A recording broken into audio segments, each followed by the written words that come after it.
Gentlemen, welcome to the April meeting of the Town of Poughkeepsie Zoning Board of Appeals. Please rise for the pledge. I pledge allegiance to the flag of the United States of America and to the republic which stands one nation under God, indivisible, with liberty and justice for all. There are a couple of board membership issues. First of all, I want to welcome to the ZBA our newest member, James LaRosa, appointed a few weeks ago from the first ward of the town. He's replacing Carmen Bucky, who retired after many, many years, and we wish James equally long number of years. So thank you. Welcome. Also, one of our regular members, Larry Sloman, is unable to be here tonight, and so Phyllis Capone will be a regular voting member for the entire meeting. For those that are new to the procedures of the ZBA, the meeting will be divided into two halves. During the first part of the meeting, we will conduct public hearings on each of the applications, and we'll do that in the order in which they're found on the agenda. And a copy of the agenda is available in the little tray there by our counsel's desk.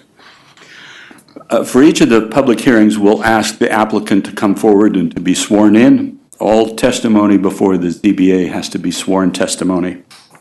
We'll ask the applicant to give a very brief description of the application, what it's about. We've, of course, all read it, but just to refresh our memories and to kind of let the public at large know what we're talking about. Following that, members of the board will have an opportunity to ask questions about the application. And when they've finished, the floor will be open to anyone from the general public that wishes to address that application, but that application only. And all those members of the public will also have to be sworn in. When we've finished asking questions, we will close the public hearing and move to the next item. When we've finished all the items, we'll come back to the top of the agenda for the deliberation phase of the meeting. And during this part of the meeting, there's no further public input, but of course you're welcome to stay and listen to the deliberations. Item number 1, Arnoff Moving and Storage, 1282, 1284 Dutchess Turnpike. Hi. Hi. I'm Mike Arnoff. How are you? Oh, just fine, thank you. Okay, just have a seat. Yeah, that's okay. And if you would state your name, just for the record. My name is Michael Arnoff. Okay. Do you swear or affirm that the testimony provided tonight will be true and complete to the best of your knowledge? Yes, sir. Very well. Okay, so if you want to just quickly outline what the issues are. Sure. So we were here a couple of months ago to get permission to improve the primary sign that we have on our property in the town of Poughkeepsie that was put up sometime on or about 1977. My understanding is that at that meeting that you granted us approval to go forward with the size of the sign and to have a sign. The previous sign predated rules and regs. We then went forward with design, and we were directed to work with Lisette Ortiz on design. And Ms. Ortiz had some problems deciphering the difference between, the code says, our original design had a I-beam, a very industrial look. It's a galvalumed I-beam. She had a lot of problems with that. She didn't see the difference between an exposed I-beam. The code says no exposed I-beam. And what we were going to do, so we dropped that and we moved forward with a new design. We went back to Lisette with our new design, and she still couldn't see the difference between the aluminum wrapped structure and an exposed I-beam. So I did bring with me today to share with you I don't know if you want me to come forward with that? As long as everybody can see. Okay, so Yeah. this is a piece of the metal, the aluminum that will be used to build the structure. I did bring additional copies of, a little larger, of the design. So I have extras if anybody needs those. Okay. Actually, it might be a good idea if just take that, we'll pass these around. It'd be a good idea. Thank you. What I did with the application, so we had to go through the whole application process all over again, and I did the original requested design, which you have in your packets, and then, so that's the original requested design, and then a revised requested design, so that you could see the difference. And I don't know if you want to pass this around. That's actually the color. That completely wraps the structure. And I'm not trying to be rude in any way, but I brought a piece of an I-beam so you could see what an I-beam looks like, because it certainly seemed to me that Lizette didn't know what the difference between an I-beam and that piece of aluminum, but, so I brought that tonight to make sure that everyone could see the difference. Good idea. Okay, Christine, you have any questions? So that aluminum will go completely around? Yes, ma'am. that? Okay, that's all. So on the original request, you indicate that the I-beam is 13 inches wide? And Yes, on sir. The revised one, the upright is 12 inches wide? Yes, sir. Is there an I-beam in there? I believe there is a structural piece of metal, whether it's actually an I-beam or another type of structure that they're able to use. But yes, there is structure to hold the sign up that goes down into the ground. Okay, so this just isn't just covering the I-beam? Yes, it's cosmetic. So will it appear to be just a square or rectangular channel, or will it look like an I-beam? No, it's a square, it's a rectangular channel. Okay, So it's not going to look like an I-beam. all right, Yeah. that's it. And maybe that's part of the issue. Maybe the design work wasn't, Well, just on the revised request, there are dotted lines going down, which would indicate perhaps there's some raised thing, but I don't know what the dotted no. lines are for. So it's just going to be smooth like the piece of aluminum that's been passed around. Okay. That's all. Okay, Art? Okay, and that's going to be on all four sides, right? Yes, sir. You're not going to see that at all. And it's going to be that color. That color there, yes, sir. Okay, I'm good, thank you. Yeah, I'm, Phyllis? No, I have no. The aluminum mesh background that you're talking about, is that all these little boxes? Is that, They're attached to that, yes, ma'am. that's the mesh? Yes, Okay, okay. And the whole frame, so to speak, will be that gray? yes, ma'am. Okay, except the three panels and you'll have them, okay. No further questions. Thank you. Tony? I'm just assuming, going back to what Paul was referring to, the dotted lines on the revised, that's just probably indicating the Interior. interior structure Yes, that's wrapped with the gray, the smooth gray aluminum. Yes. No questions, thank you. James? No questions. Okay. If there are no other questions from the board, anyone in the audience wish to address the Arnoff moving and storage application? Okay, seeing none, is there a motion to close the public hearing? Comment from the county? Yeah. Denial. Denial. Oh, shoot, I'm sorry. Thank you for reminding me. Okay, all right. I need to read this. I have it right here. This is dated April 3rd, 2019, to the Zoning Board of Appeals. This is from the County of Dutchess Department of Planning. The Dutchess County Department of Planning and Development has reviewed the submitted referral for countywide and intermunicipal impacts as outlined in general municipal law. Action: the applicant is seeking an area variance to permit a sign with exposed I-beams. Comments: we previously commented on this sign proposal to the Zoning Board of Appeals on February 11th, 2019. However, as the town has identified the I-beam construction as an additional variance, we offer the following additional comment. As the Town of Poughkeepsie Code specifically prohibits signs with exposed I-beams, this is not an allowed sign type. As such, it appears a use variance would be the proper avenue for the applicant to pursue, as the relief sought does not involve relief from a numerical standard. If granted, approval of this variance would set a precedent for permitting I-beam signs in the town, a design standard set by the town board. Recommendation: for reasons stated above, we recommend the board deny the sign request for exposed I-beam construction. Voting and reporting requirements: if the board acts contrary to our recommendation, the law requires that it do so by a majority plus one of the full membership of the board, and that it notify us of the reasons for its decision.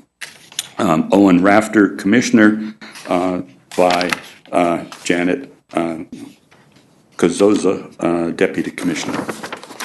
Okay. So is this an interpretation or is it a variance request? Let's see. This would, we have this as, I see it as a variance request, but if our determination is that this is not an I-beam, Right, see, so we went and changed the design based on the fact that, right. Right. I mean, so I don't want to get confused because there's no more I-beam, right? yeah, the county, I think, speaks to it, the earlier form. Brought up yet? Right. It's like, Yeah, so I think I think the determination might be that if the board were so inclined, that no variance is needed because there is now no exposed I-beam, as opposed to necessarily interpretation, but that would be, okay, so.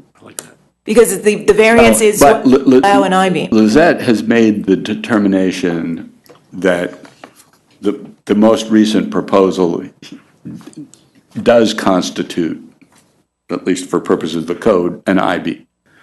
So I think what we're doing is changing that interpretation. The board is saying that, right, they disagree with the interpretation and find that it's not the same as an I-beam. Right, and so they're I-beam. Exposed, I think, is maybe one of the, exposed I-beam. Exposed I-beam, right, and it also talks to steel poles. And Right. so the board would find that this is neither, and that therefore, so you're disagreeing with her interpretation and then finding that therefore no variance is needed. Okay, so that's, I'm assuming the board concurs that this is what we'll do when we do our deliberation, but, okay. So I think everything's okay here. Okay, so a motion to close the public hearing? so moved. second? All in favor? Aye. Opposed? Recusals? Okay, thank you very much. Thank you. yeah. And yeah, if you need these materials, and thank you for bringing them, that was a big help. Item number 2, Lauren and Matthew Kors, 25 Claudia Lane.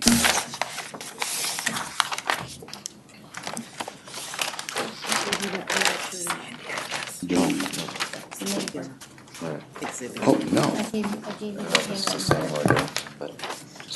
Oh, wait a minute, I got the wrong. Okay. Okay, if you just state your name, please? Matthew Kors. Sir, do you swear or affirm the testimony you provide tonight is true and complete to the best of your knowledge? Yes, I do. Very well.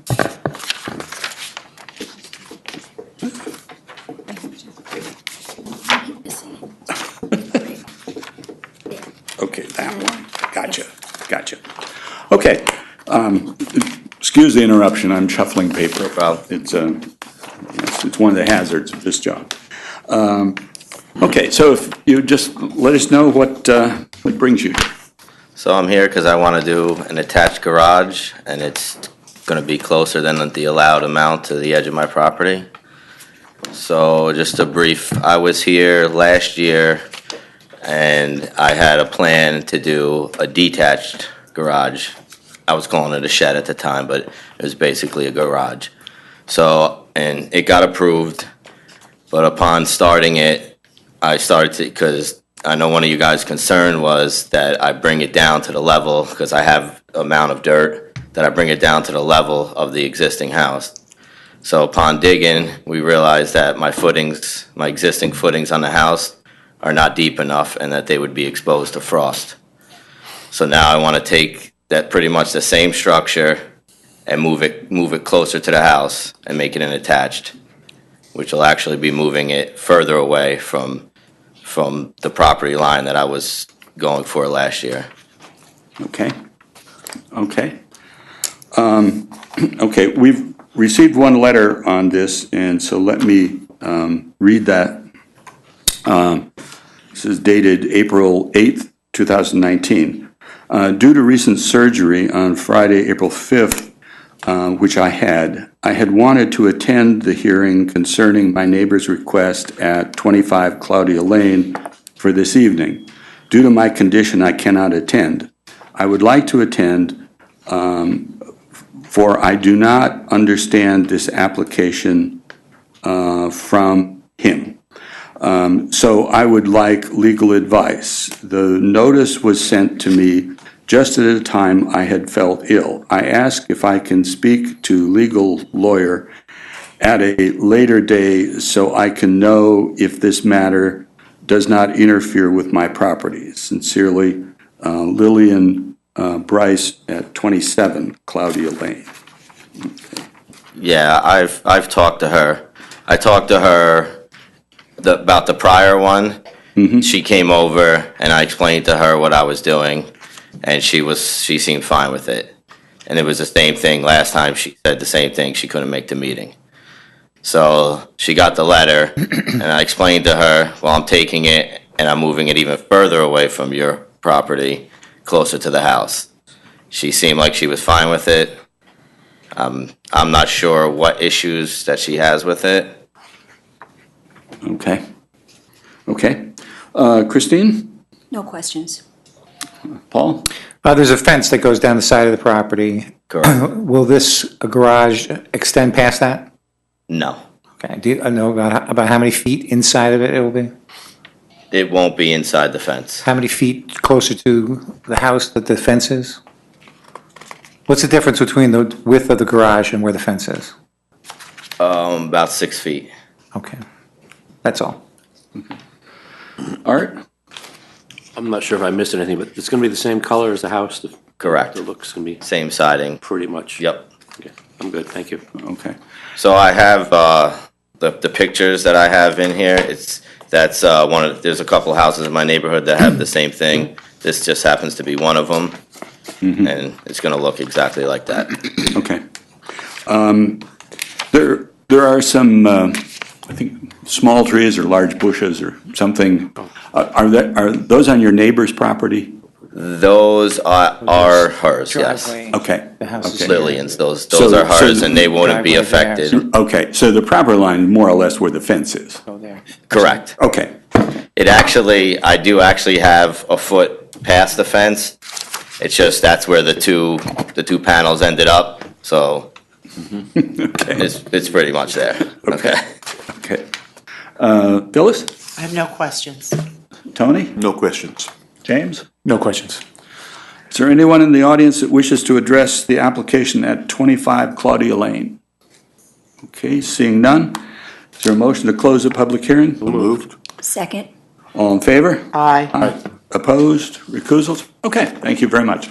And I could stick around to find out what goes on. You do that at the Sure, end? or Is it, if or do I just call? Can I call? How do I find out? you can call Call tomorrow tomorrow. morning. I Yeah. call, okay. Yeah.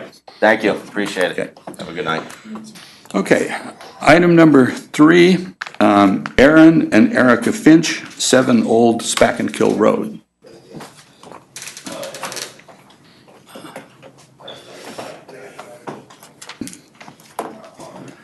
Okay, gentlemen, if you just each state your name for the record. Good evening, I'm Steve Whalen of Whalen Architecture, the architect of record. Good evening, I'm Aaron Finch. Do each of you swear or affirm the testimony provided tonight is true and complete to the best of your knowledge? Yes. Yes. Very well. Okay, we've looked at the drawings, I think everybody's been to do a site visit, so you want to give us kind of the quick version here. Sure. Just wanted to note that we were actually here almost 2 years to the day Same address, same house, but the scope of the project has been reduced greatly. So we are seeking two variances, both for the side yards. They're both existing non-conforming. With these additions and renovations, we're not looking to get closer to the property line. We're just looking really just to square up the house. Okay, you said two variances? I believe the east side and the west side, both are existing non-conforming.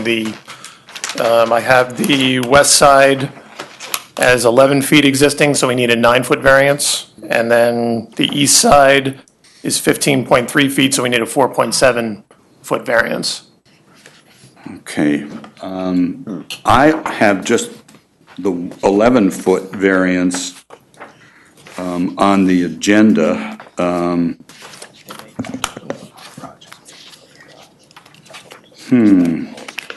I think that's probably based on the denial letter, Mike. I don't know if you have a copy of the denial in front of you.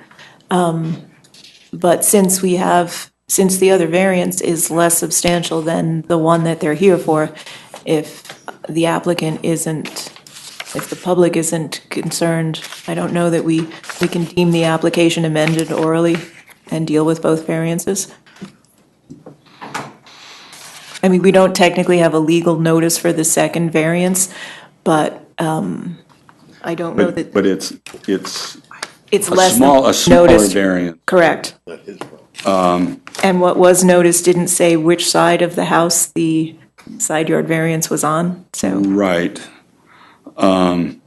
Just wanted to note that where we're proposing these additions is not within like what's already non-conforming.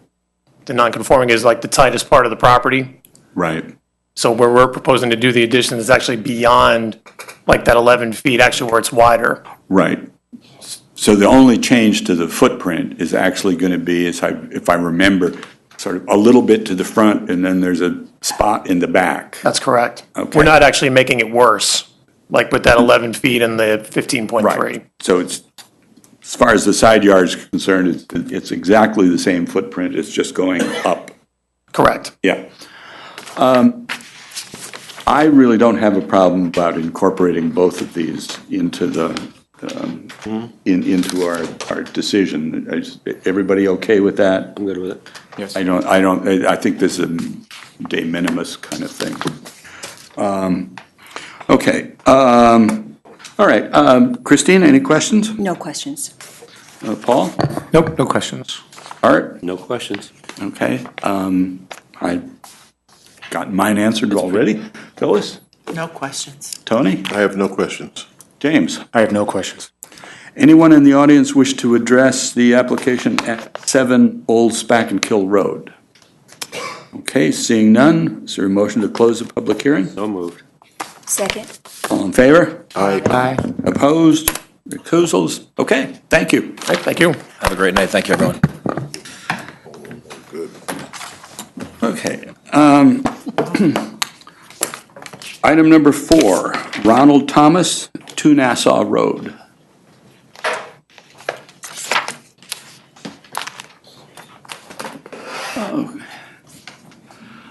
Okay, good evening. Good evening.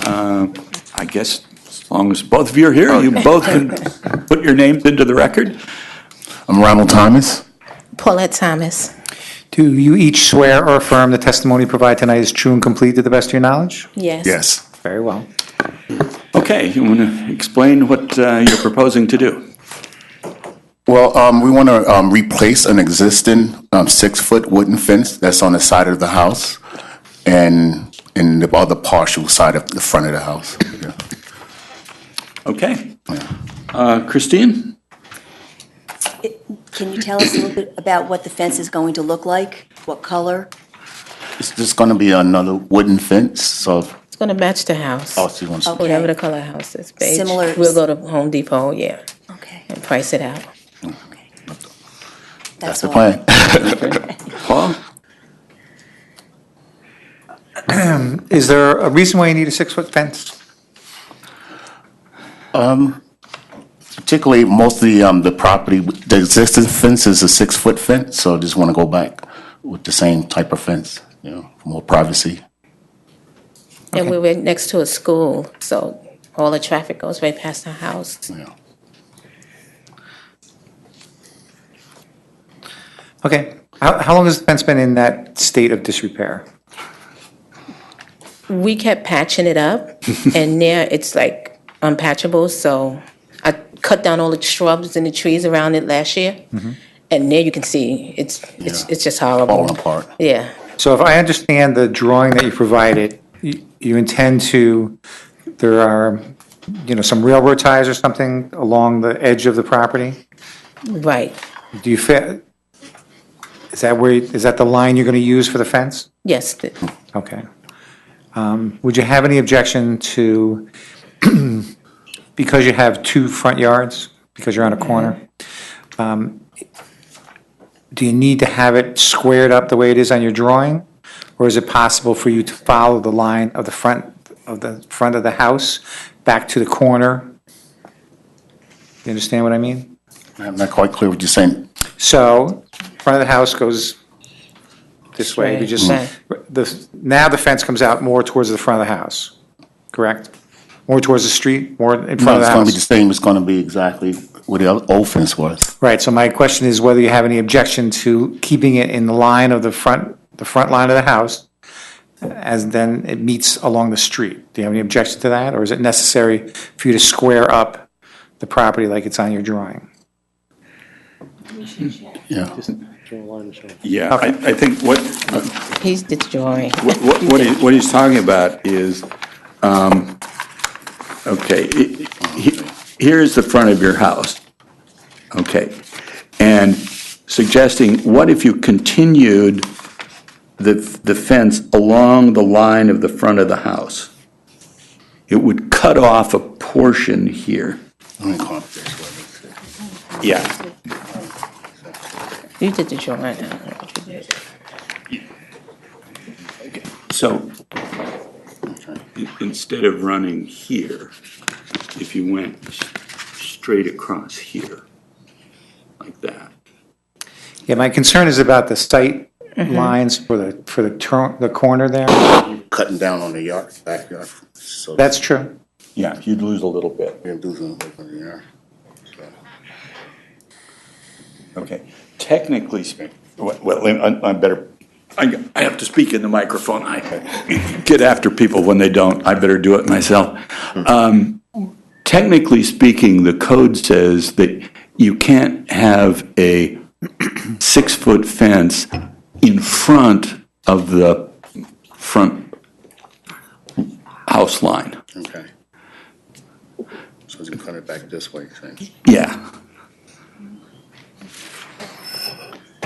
Right, Jim, like that? Yeah.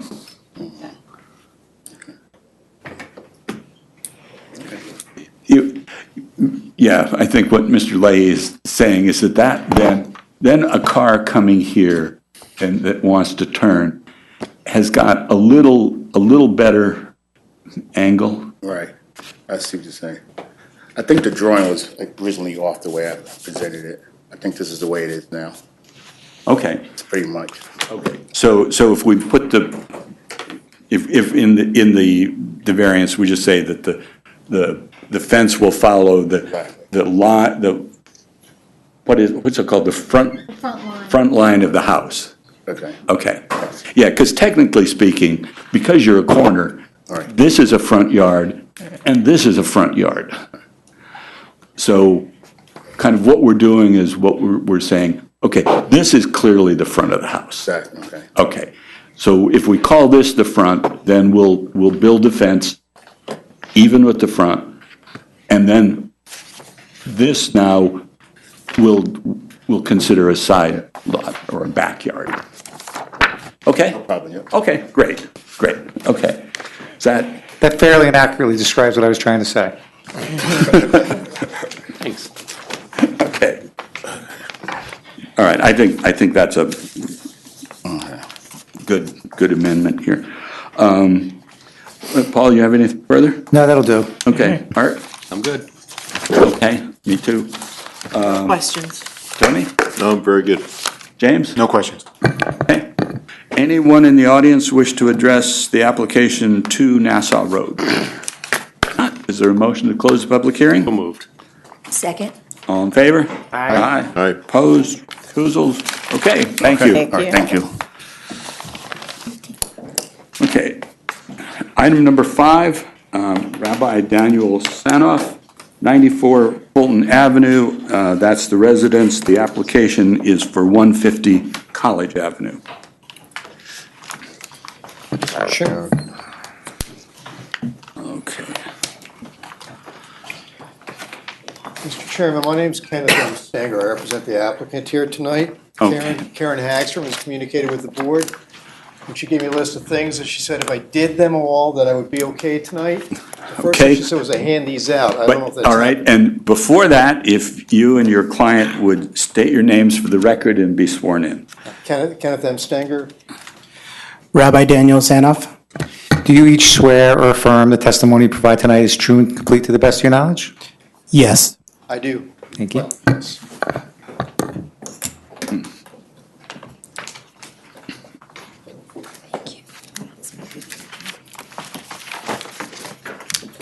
Okay, I'll get one of those back.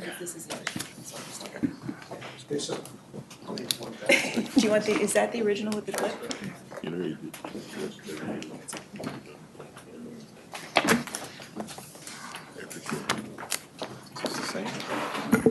I think so. Yeah. Is this the same as what's in the packet? Is this the same as what was emailed on Friday? Yes, I'm hoping it is. And I'm hoping you have it in your packets. This is just, it's on my list. First thing I was told, hand these out. So I'm not going to mess with Karen's list of things for me to do. Okay, although I'm not sure the board has all of this. You probably have the first few pages. It was like, Right. like 30 some odd pages. And then Sandy sent out an electronic version of exactly this. You would have from me a letter that's 3 pages long, signed by Karen Hagstrom. You would have a very detailed affidavit from Rabbi Sanoff, Yep. which describes the house and describes the uses proposed to be within the house. You also have attached to it a drawing from Liska McCormick as to what's proposed to be built there. Right, and And we then- have the larger version of that in the. Right, in the and then the last exhibit really is, although the house is present, the house is owned by Rabbi Sanoff, and it's his proposal, he resided in it with his family, with his wife, his 3 children, and I am recently advised, 4th on the way. And that's the residence, and the instructional aspect of what goes on in the residential use. The ancillary use is operated by Shabbat on campus Duchess Inc., and that corporate documents and evidence of that are there as well. So I don't know if you've all, if we got these materials to you early enough for you to look at them, but it's a twofold presentation this evening. One is to ask for your interpretation, and really, you know, I've not worked with Mr. Welty before, but if he's here, this analysis is great. Oh, Mr. Welty, thank you. I mean, it at least from my half of this thing is, I'm asking for an interpretation. If you folks, after considering the law and the present factual presentation, believe that the interpretation will allow the proposed use, you'll go to Part B, which is an application for a special use permit. As I understand it, you'll have a public hearing on both of those issues this evening. And then when the items all come up for vote, if you vote in favor of the interpretation, then you'll move on to the special use permit. If you don't, the inquiry will stop there. I'm only speaking to the first half of this, and Mr.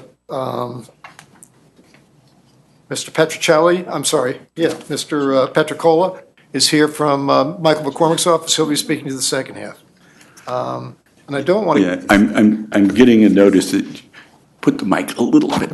Up here? Better? Yeah, thank you. So what I don't want to do is take you through materials you may have already seen. And I do think Mr. Welty's summary of the issue of interpretation is well placed. And it really frames the issue quite nicely.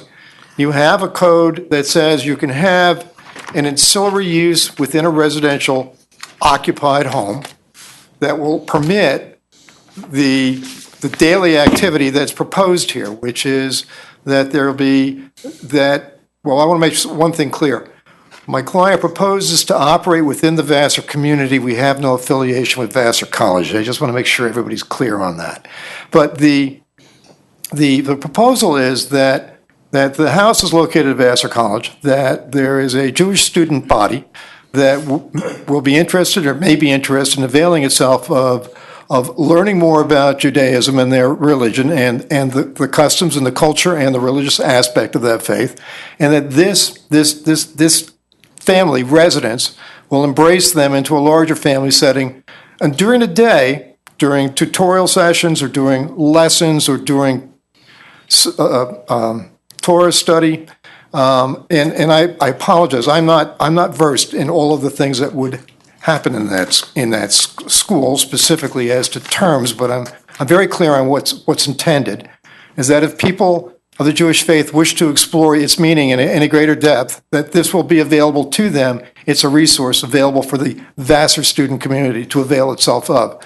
And that during the day, the lessons or the tutorials will take place within the house. There'll be no more than 5 people.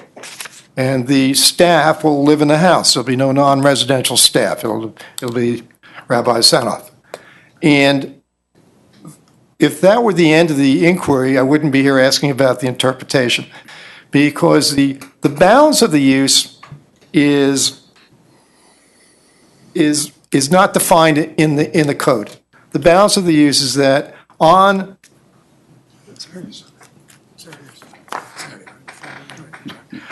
Friday night, weekly, there is a meal, a celebratory meal, a celebration of the Jewish faith, the Jewish culture, and the fabric of friendship that's formed around that organization. That meal will be served by Rabbi Sanoff and his family. It's not catered. It is an open house, open for the community. Again, specifically aimed at the Vassar community to come and celebrate their faith. Not to receive a tutorial, not to receive a lesson, but to live the lessons that have been learned all week and have been learned for centuries before that. And that's a social function, that's a cultural function, that's a religious function. It's not people sitting down and learning a tutorial or lessons. That is complemented or supplemented by 3 high holy days during the year, which will, again, the Sanoff family will open the doors of its home and invite in members of the Jewish community who wish to celebrate those high holidays together.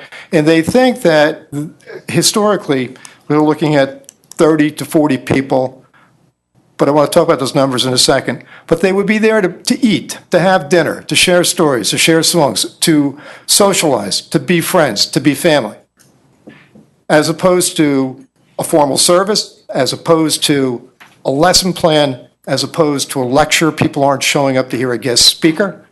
They're here to celebrate their culture, their religion, and their friendship, and the lessons that they've learned and explored together during the weeks of the program. Now, I'm saying 30 to 40, 20 to 25. Those are ballpark numbers. If you find that what we've described to you is not within the 0 to 5 regulation of the interpretation of the code, then you'll move on to the special permit aspect of it. And then I think conversations with respect to how many people, when, where are they going to come from, that's where I think I'm going to respectfully defer to my colleague, Mr. Petricola. But that's the nexus of it. The facts that we can bring to you is that Rabbi Sanoff and his family will always be the hosts. They'll also be the instructors. The fact that we can bring to you is that the audience for this service is the Vassar student community. There's no advertising that's directed to any other community or beyond that community. And it's really a function of what we're trying to create there, which is an extended feeling of family and faith. I have just a couple other notes that I jotted down on the specifics of the application. Now, I would really, frankly, refer you to the affidavit of Rabbi Sanoff. It's a checklist for everything I've just said to you.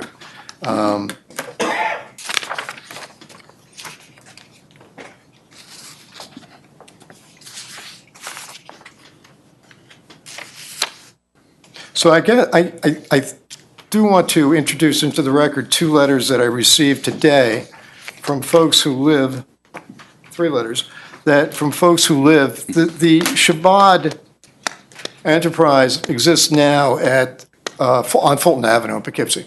So there are neighbors who have been neighbors of what's proposed here. And we have letters from those folks. Mr. and Mrs. Familette write that they are sad to see a wonderful family move. It's been a pleasure to see the 3 kids grow and play in the backyard. You would never know that a Chabad was on Fulton Avenue. The impact was minor, with no loud noise, parking problems, or increase of vehicle and or foot traffic. We wish them the best of luck and are sad to see them move. The Graham family writes on February 6, 2019, during our time as neighbors, we have never had any issues with either the students or adults participating in any of their programs or worship services.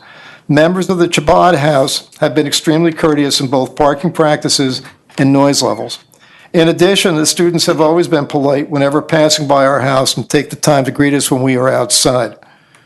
The Sanoffs were extremely welcoming when our family moved to Fulton Avenue, and it being our first house made us feel like a part of not only a community but family as well. As good neighbors do, the Sanoffs go out of their way to lend a hand when needed, from shoveling the sidewalk in winter to bringing our mail over when it was accidentally delivered to their address. As my family is highly disappointed to see the Sanoff family move, I would like to give them my full endorsement that they will be a valuable asset to their new community. At 95 Fulton Avenue, Matthew Woodard writes, and I'm going to put these letters to the record. I just didn't have 10 copies of them. I believe they're all in our, they're all in our packets All already. right, great. I am writing in regard to the residents at 94 Fulton Avenue, Chabad House. They have been a nice component to the community. They are also excellent neighbors, always kind, helpful, and respectful. None of their activities have been disruptive in any way.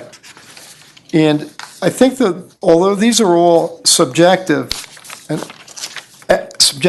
testimonials, as you were, as to the impact of this enterprise at that location, I think what rings through all of these is a sense of community, the sense of family, the sense of religious celebration and respect that this organization and this enterprise will bring to wherever it is located.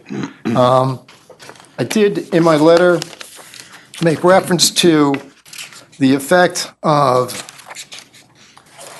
the Religious Land Use and Institutionalized Persons Act of 2000 and the case law that's grown under it with respect to standards that might be considered here.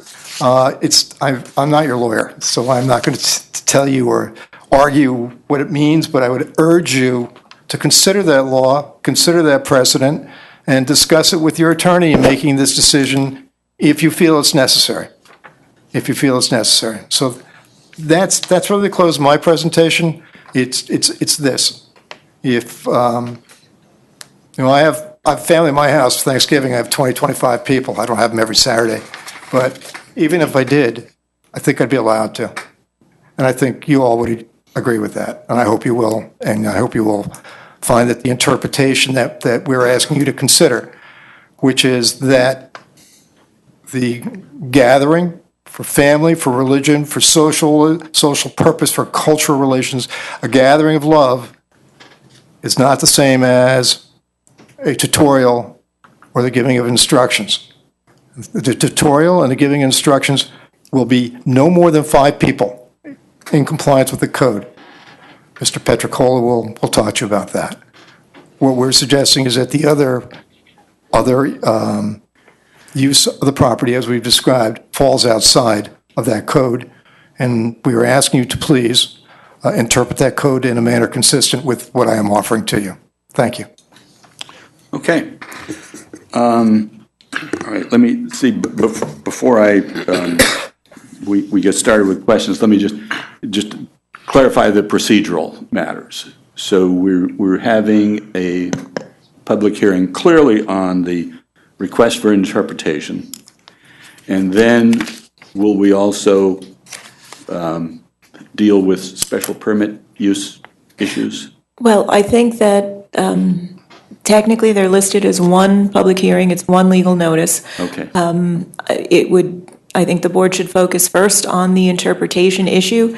To the extent that there are members of the public who wish to speak to either issue, that should probably be permitted. But knowing that if the board decides on the first issue that it's not a permitted home occupation, then it won't reach the second issue of this special use permit. Okay. Good. All right, Christine, questions? No questions. Paul?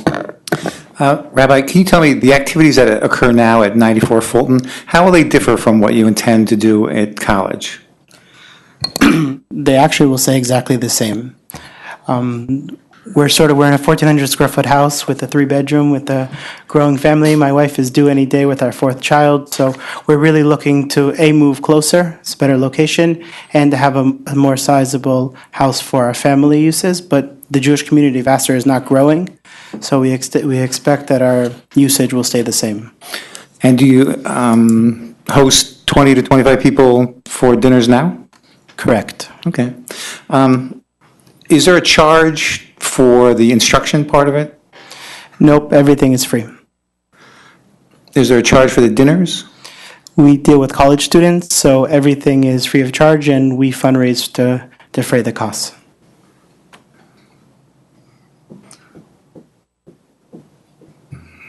How is this different from a shul? So what's the difference between a synagogue is we focus away from the synagogue services. Most of our activities are not that. The Vassar demographic is very secular, and so therefore the old-fashioned synagogue model or building-based religion is not something that interests them. So therefore we offer more of a home. Judaism differs from other major Western religions in that we are not solely a building-based religion. Really, it's a communal religion, it's a familial religion, and therefore most of the events that happen in the Jewish tradition happen within the home. We're coming up to Passover. Passover Seder is celebrated in the home. And therefore the students, they're away from home. They're in an institution. They're looking for a home environment to come and celebrate how they did as growing up as a child and continue that tradition. What sort of impact, how do you get the food for the dinners? Do you do your own shopping or are there deliveries? Nope, we shop, we're proud customers of Adams. Okay.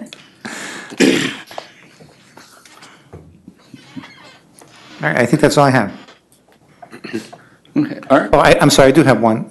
Did you have a special use permit at Fulton Avenue? To be honest, right now, currently, we're located in the city of Poughkeepsie. When I moved there 6 years ago, I was young, I didn't really know any different. So currently, we do not have a special use permit. We have a big sign in front of our house, so I'm pretty sure the city knows what we're doing. But now, moving forwards and maturing, I want to make sure to do things right. All right, do you intend to have a sign in front of the new location? That's to be proposed as we continue. Okay, thanks, that's all. Will there be any outside gatherings that might generate noise? I know where you're located now, next to John and Joanne. Never have seen any issues, but nothing's amplified if you're outside, correct? It's all Nope, everything's normal kept- level. Exactly. And your religion does not serve alcohol, so we don't have to worry about that, correct? Other than wine. Yeah, we serve wine, but there's not going to be any No college parties. no college parties that are going on. Will be going on in the neighbors. So it'll be the same as it is now, where people don't even know you're there, essentially. Correct, and it'll actually be better than it is now. Than sort of instead of being another college rental, which is loud and noisy, and Yes, they are. will be nice and quiet, and a family will live there. Okay, thank you. Okay, I want to ask a couple questions about the notion of a home occupation. It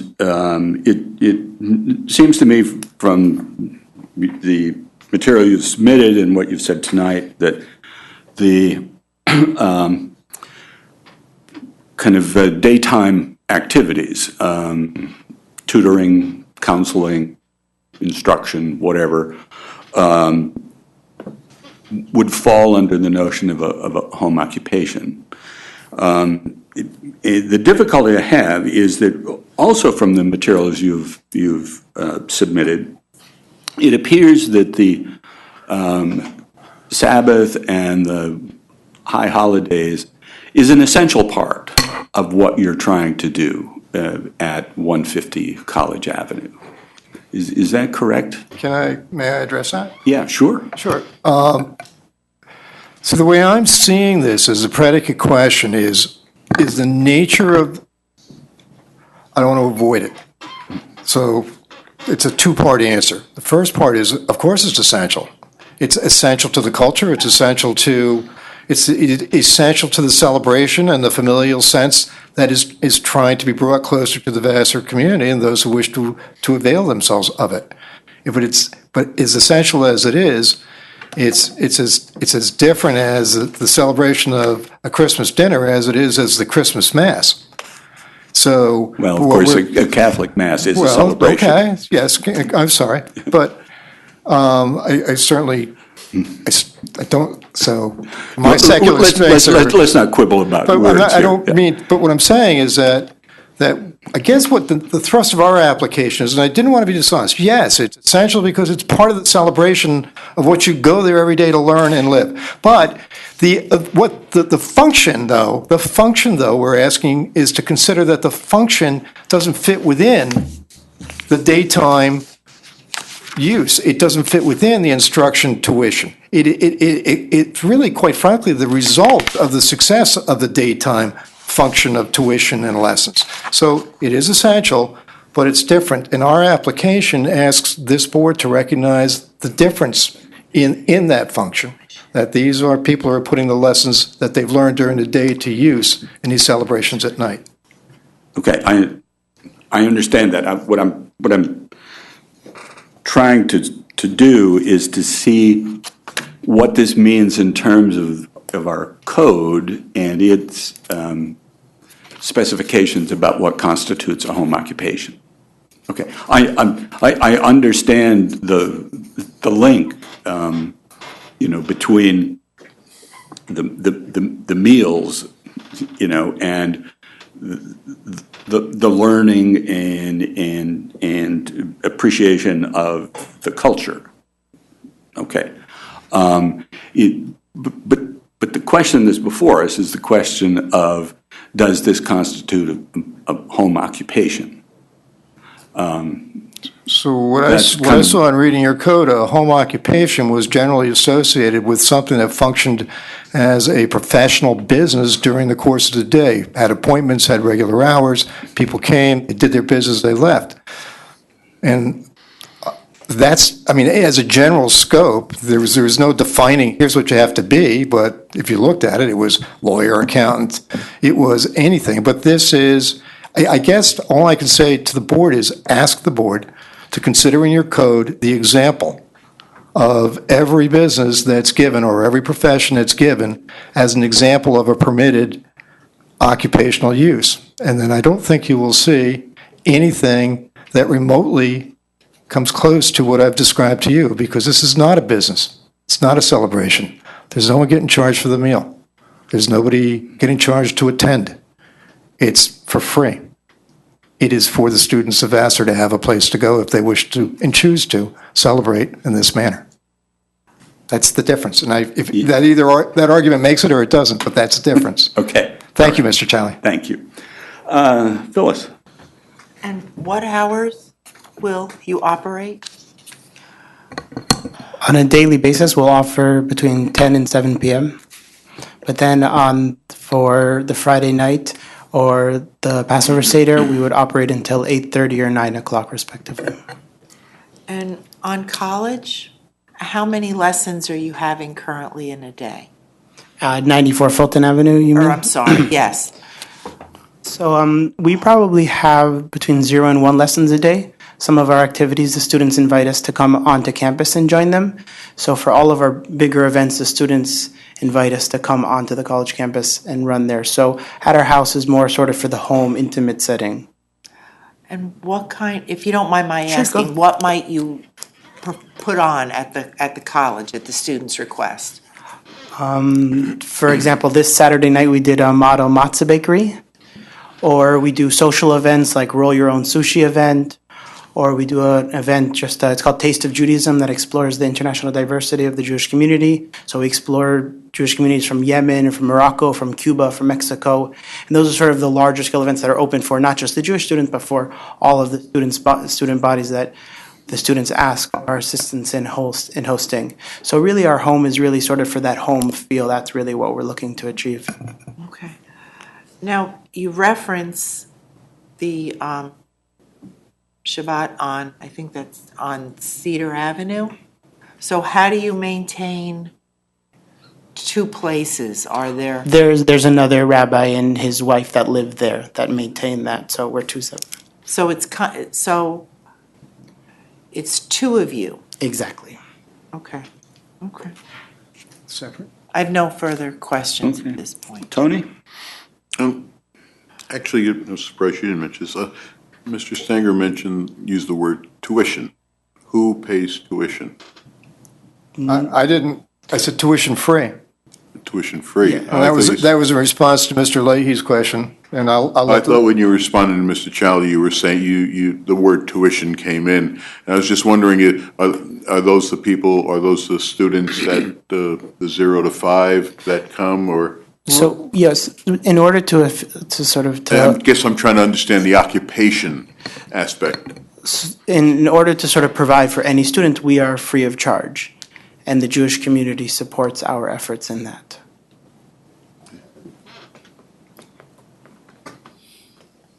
Occupations usually generate income, though.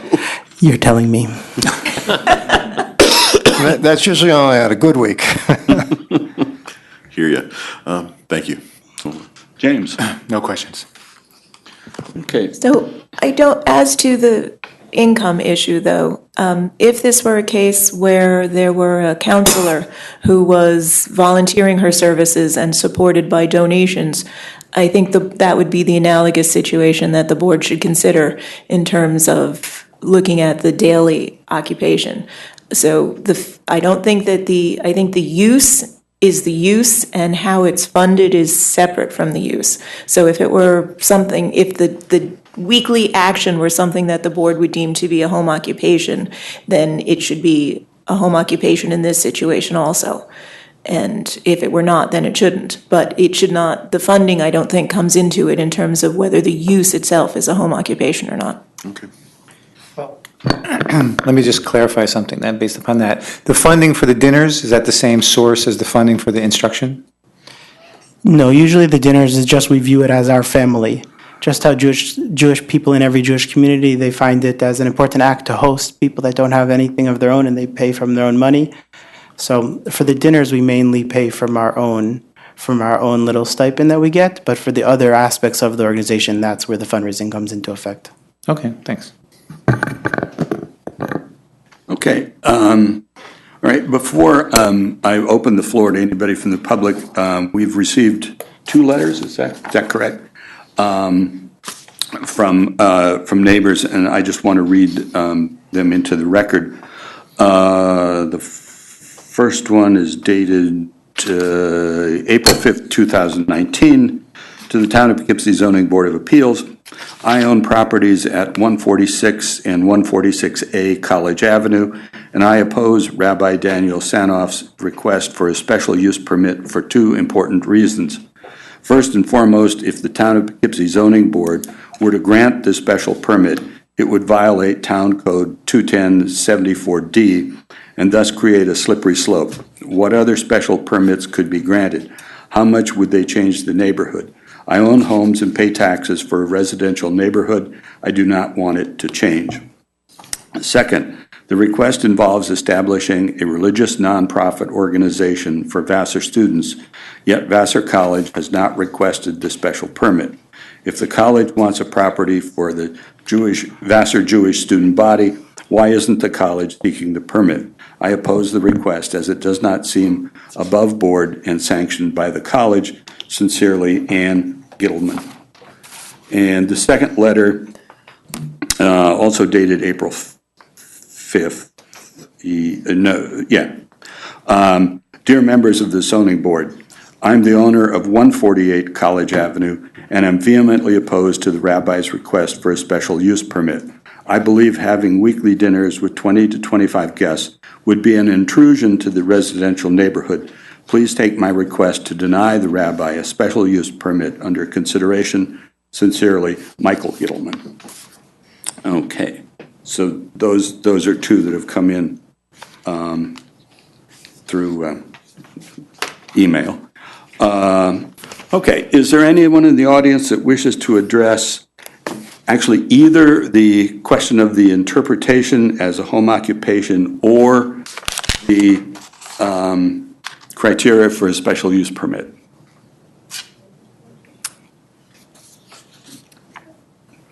Yeah, okay. You wouldn't mind just sitting down so that so that people can come up to the speaker. Thank you.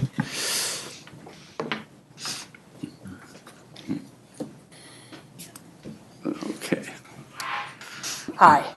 Ann Schurshin, 6th Ward Town Council person, because I was also approached by a few constituents. I think you've got to be sworn in. All right, swear me in. Pardon me, do you swear or affirm the testimony provided tonight is true and complete to the best of your knowledge?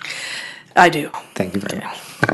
So anyways, I also was approached by a couple of residents that were concerned about this, and mainly concerned in changing the nature of the neighborhood with having large gatherings of people there, and also parking, because parking's always a problem in Arlington, that there would be too many cars and crowding the streets. And one of my concerns is that if this not-for-profit's mission ever extended and grew beyond to allowing residency, to allow people to come and live in their house with them, or purchase another house on the street and have people there, that we really need to strictly adhere to no more than 5 unrelated people in a household. We don't want to end up in the situation. These town codes were hard fought. And we don't want to end up in a situation like they did over at Marist College, where we've got houses overflowing with cars, overflowing with kids. And, well, here in this case, they don't party, so that's good. But yes, we just want to maintain the nature of our neighborhoods. And to the question brought up, because I was also part of the home occupation, home occupation, I did not understand it to be limited to daytime hours, that it can be extended into the evening. There are several things like financial planners, yoga studios, things like that, things that involve children that could be well into the evening and still be a home occupation and have a gathering of people. And again, the concern was raised there by the residents when we went through this, that they not be more than 5 people for a home occupation, just to keep the cars off the street and having these things overflow into the evening. Okay. Okay. Any questions from the board? Well, yeah. Yeah. I believe that the rabbi stated that they're going to walk from the college over. Okay. There's only a block, if that. Yeah.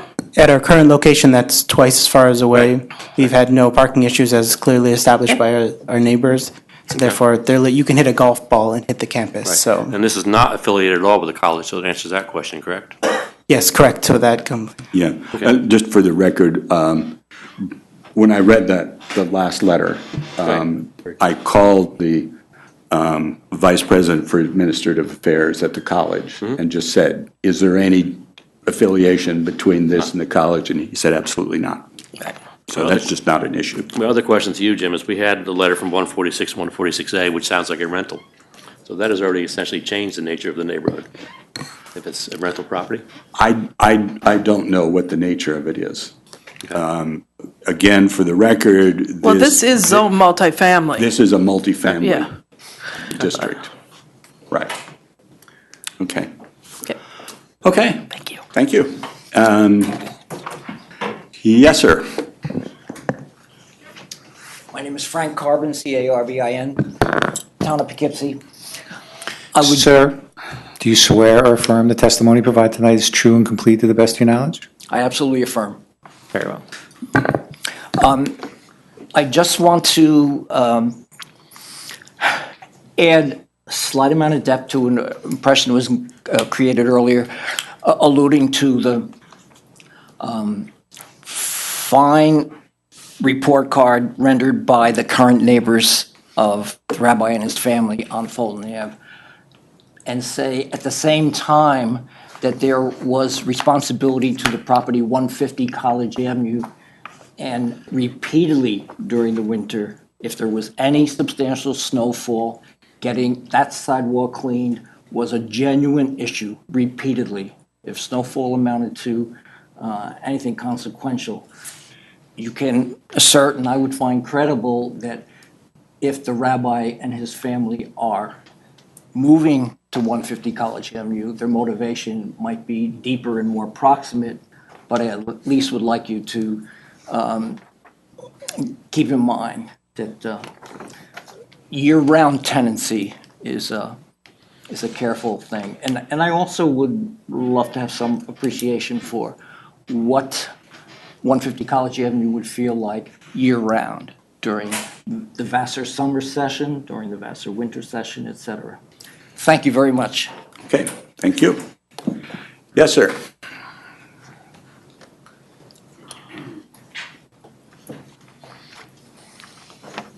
Good evening. John Familet, 90 Fulton Avenue, Poughkeepsie, New York. Do you swear or affirm the testimony you provide tonight is true and complete to the best of your knowledge? Yes, I do. Very well. I'd like to speak about the rabbi. We've lived at Fulton Avenue for 27 years. Excuse me. And before the rabbi moved in, we had problems with renters, working on cars, spraying cars, cursing, swearing. And what a time we had with the city of Poughkeepsie. They moved, then we had the rabbi come in. And I was surprised to hear that they have that many people on a Friday night. During the course of the week, I may see 2 or 3 Vassar students with bicycles, maybe 5 or 6 for dinner. They're very quiet. They keep to themselves, and they do take care of their property. Because if they doesn't, I will talk to him about it. So he's an asset. And as far as parking, Fulton Avenue is a very narrow street compared to College. So College will not have the impact that Fulton Avenue has. Thank you. Okay, thank you. Anyone else wish to address the applications at 150 College Avenue? Okay. I would like to follow up on one thing. Rabbi, how long have you owned 150 College Avenue? We have owned it since May of 2017. Okay. And I personally can also state that some of the maintenance issues at 150 College have not been what they should be. I have to walk on the other side of the street because I'm terrified of the sidewalk in front of 150. And during the summer, grass gets pretty tall. The leaves from last fall are still there now.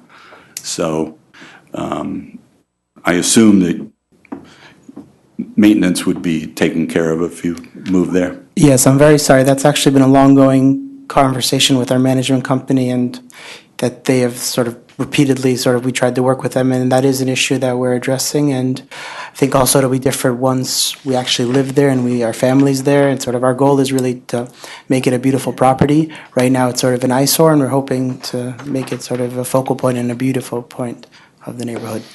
Okay, I'm glad to hear that. Any other? Yeah.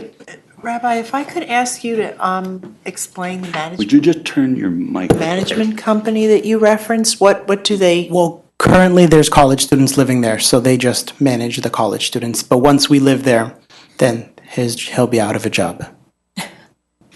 So currently there's college students living there now, and then once we move there, it'll be our family, and therefore no more management company will The be new necessary. property. Correct, yes. So once there's if there will be a new use, then there'll be no more management company. Okay. Now you're going to move from a small house to a larger home. Is there the likelihood that any of the Vassar students will be staying in your home even temporarily? No, my wife would never have that. No, it's a fair question, but our privacy is very important, and. Okay, thank you. Any other questions? So just to be clear, you won't be renting any rooms in your home? Definitely not. Thank you. And should you give us a favorable interpretation, you make that a condition as a special use permit, we'd embrace it. So the one thing I just like to make clear, and it was an interesting colloquy listening to folks, it is zone multifamily over there. Here's a family that will move in and bring with it what a single family will do in a multifamily neighborhood. Some constancy, some affection, and hopefully some improvement in the whole structure. So thank you very much. If I could just ask, this is curious, there are a lot of outbuildings on that property right now. What are your plans for those outbuildings? There's like a shed that's kind of falling apart at the very far end, the back of the property, and then there are those other two. There's one that almost looks like at some point it was a rental. So the shed in the front that's actually the site of the proposed addition. Okay. The shed in the back will be removed because it's just old and decrepit. And then the second house, which it was built as a studio, and it'll be stayed as a studio, but not for a rental. It doesn't have any running water there. It's not a CO.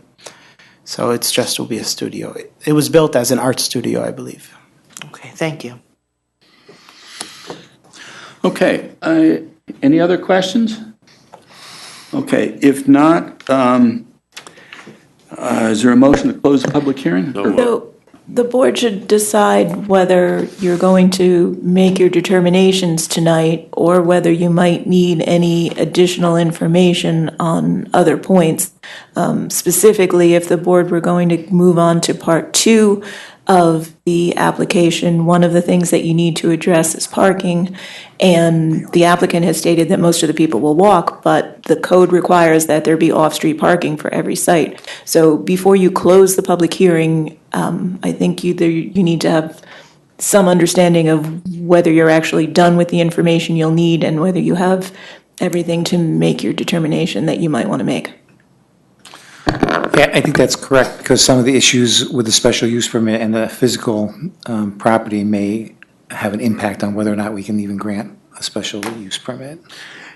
Yeah, I mean, one of the things that I noticed, there were a number of issues that if we were to try to pass a special use permit, we would need variances for some things.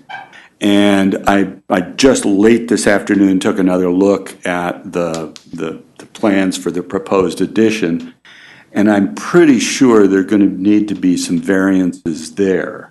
I think a side yard variance for sure.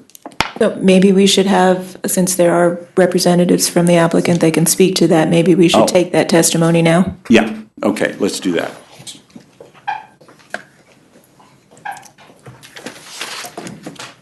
Good evening. Your name, sir? Don Petrancola, Liska McCormick Van Boris. Sir, do you swear or affirm the testimony provided tonight is true and complete to the best of your knowledge? Yes. Thank you.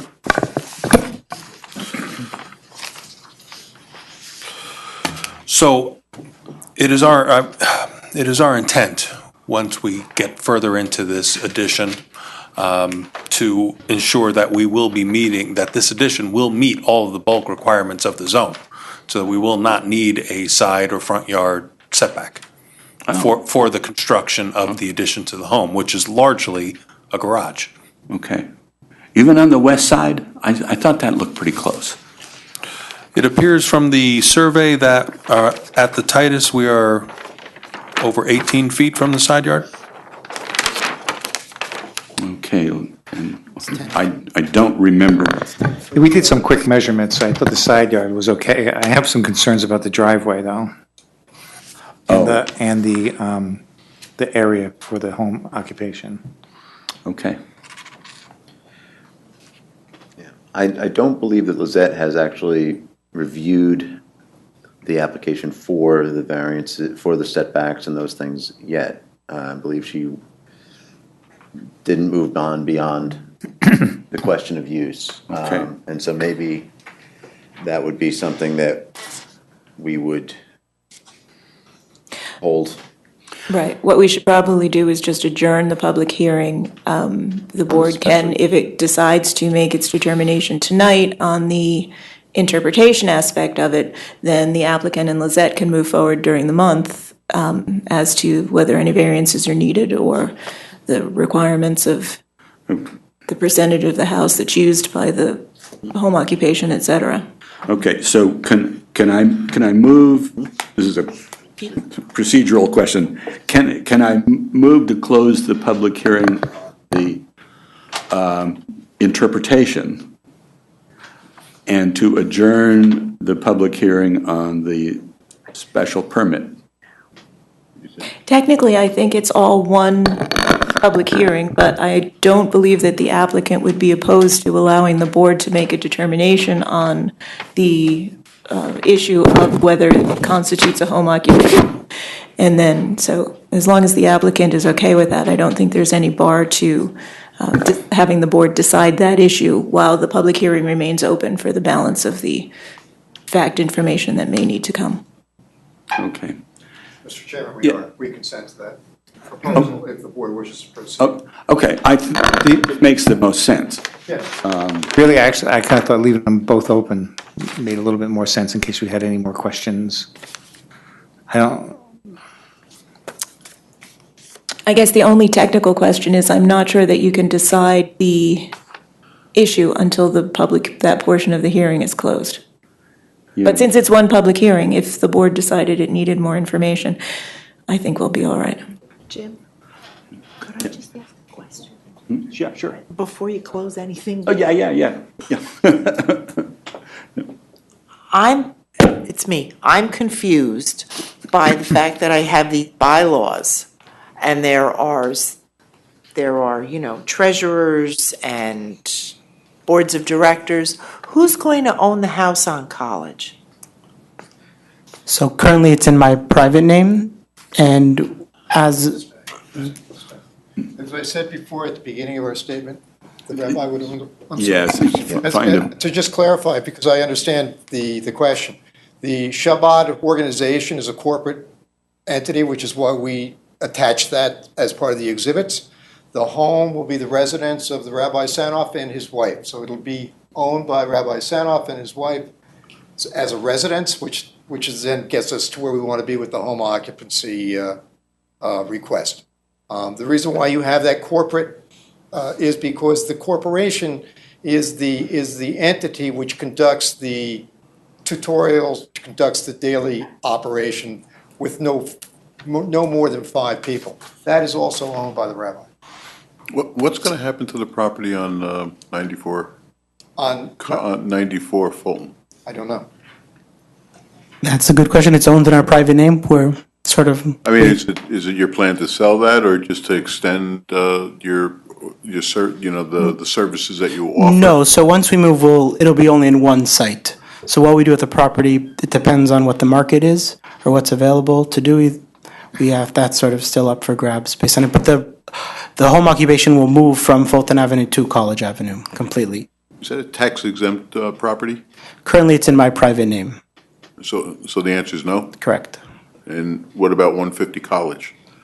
We're still sort of deciding how exactly we'd like to manage. Currently, it's in my private name.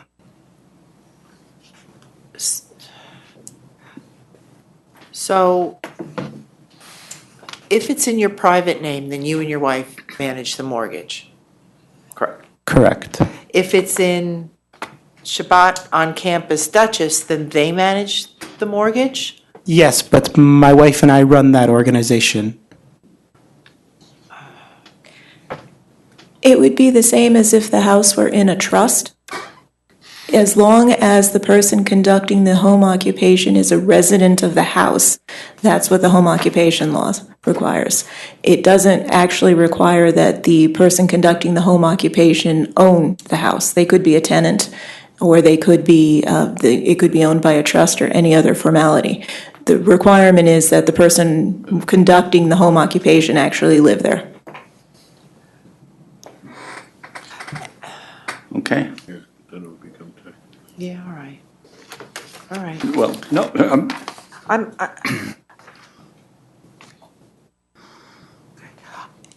It's interesting because you primarily fundraise. So all of this is going to be built on fundraising. Correct. Okay. And do you have, I'm probably jumping the gun in terms of my questioning, but do you have like never mind, I'll hold that one. I'm sorry. Thank you. Okay, so we have to decide the next steps here, unless there are further questions for the architect? Anybody? Okay, I mean, I think you gave us the plans, and, yeah. Okay, all right, so, folks, where do we go from here? Personally, I'd like to close out the first part and see if they'll adjourn the second part and come back at a later date. Okay,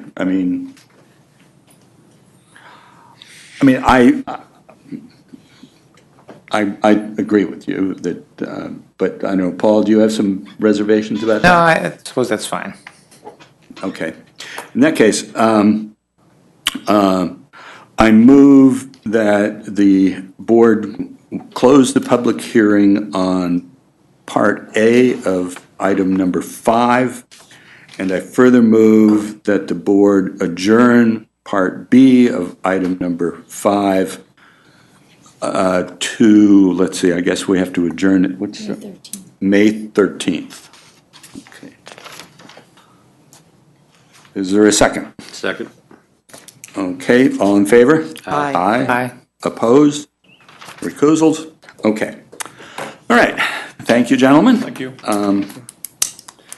That brings us to item number 6, Adams Fairacre Farms, 741, 765 Dutchess Turnpike. Good evening, I'm Marcel Garcia. Do you swear or affirm the testimony that you provide tonight is true and complete to the best of your knowledge? I do. Thank you. Okay, first of all, congratulations on 100 years. Well, thank you. I thought we'd be the oldest enterprise seeking help today, but the rabbis got me beat by 3,000 years, so can't compete with that. And thank you for your patronage, Rabbi. So we put up 2 banners, 3 by 10, about 60 feet off of Route 44 on the front of the store, and Lisette caught them. So here I am seeking relief, not only to allow the banners to remain for the remainder of the year, but to be free of any other actions for the remainder of the year. Okay. Christine? No questions, but congratulations. Paul? I'm not so sure what I understand what you mean by free from any other actions. That's a good question, thank you. Apparently, there's a 3-month, if you can allow me a 3-month use of banners, temporary use of banners, in which case I have to reapply after 3 months. Okay. And I think it's It also not seems- supposed to be more than 90 days. Right. Temporary signs can't be up for more than 90 days in Right. any given year. So we're seeking relief from these statutes. Onerous. Excuse me? Yeah. From the statutes, thank you. Did the county have any response? No. Yeah, okay. Okay. We're not known for being crassly commercial, and if you look at the pictures of the banners, I think you'll agree that they're discreet, they're celebratory. It means a lot to us who work at Adams to be part of this. I know everybody loves going to Adams, the things that we offer, we're a destination, but beyond that, working at Adams is very special. We engender a culture of respect and kindness, and the American dream is very much alive if you're willing to work to your potential and you're respectful to your fellow workers and your customers. You can achieve the American dream at Adams. You can achieve home ownership, a better life for your children, and the money that's generated there, as you well know, stays right here. So we'd like a break. Okay, all right. As you know, I'm not in favor of banners, but as you go up and down Route 9, I'm sure you have seen banners that have been there pretty much forever. And some just came down this past week. This is a special occasion. I've got no problem with their banner. All right. And I just want to compliment you. your commercial just now was better than most of those that I saw during the recent basketball games. Keep up the good work. Phyllis? I have no questions. No questions. No questions. Okay. All right. Does anyone in the audience wish to address the application from Adams Berwicker Farms? Seeing none, is there a motion to close the public hearing? So moved. All in favor? Aye. Aye. Okay, thank you very Here's much. to another 100 years. Okay, yeah. We will be here. Yeah, it'll be a Next different. board will get that one. A different board. Okay. Item number 7. Locust Grove Crossings LLC at 2736, 2738. I guess, is it South Road? South Road. Yeah.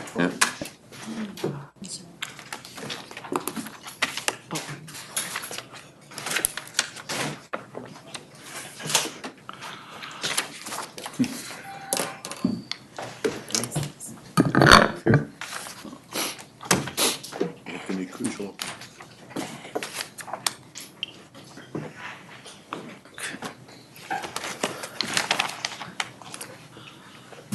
Okay, if you would each state your name. Good evening, my name is Christopher Lapine with the Chazen Companies. And my name is Jimmy Neshwa. I'm one of the owners of the property. Do you each swear or affirm the testimony provided tonight is true and complete to the best of your knowledge? Yes, I do. Thank you. Okay, go ahead. Okay, so Locust Grove Crossings is under contract to purchase the subject property that's approximately 2.5 acres, which is located adjacent to the Greenbriers condominium to the east.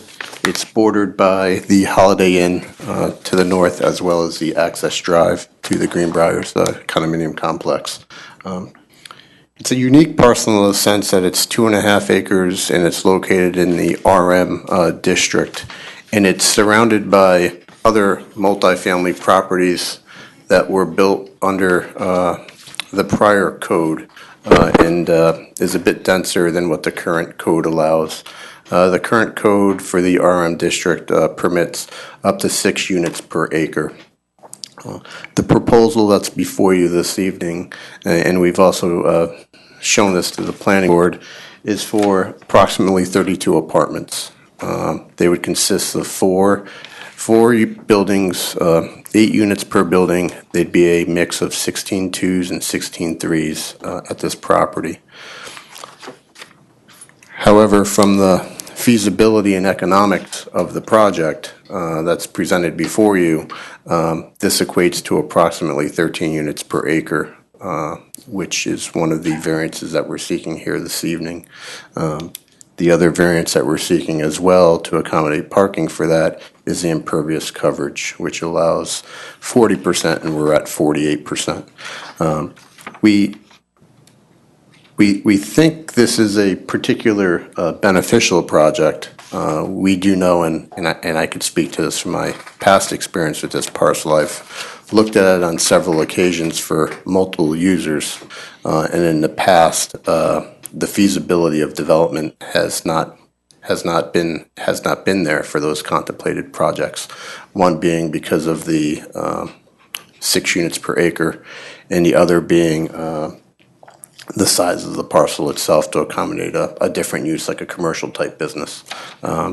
This applicant has taken a long, hard look at it, and it's been under contract with the owner for quite some time. The owner's been very patient as they've did their due diligence on this parcel. I don't think they've got something that's atrocious in terms of what they're asking for, in terms of the density. If you look at the neighboring Spring Manor apartment complex, they're 15 units per acre, which is 2 more than what we're asking, and they are 1 parcel separated at the Holiday Inn. Greenbrier's actual complex right now is 16 units per acre, and Beechwood South condominiums are 18 units per acre. They're all within 1,000 feet of this subject property. We don't think this is going to change the character of the neighborhood in this location for that reason. We've also incorporated, recognizing the residents to the south, a 40-foot landscape buffer. The plan that's before you, although it may show approximately 11 trees there, those trees are also being surrounded by the existing trees that we're trying to maintain. Similar speaking, on the eastern portion of the property, we've got a nice vegetated buffer between us and Greenbriers.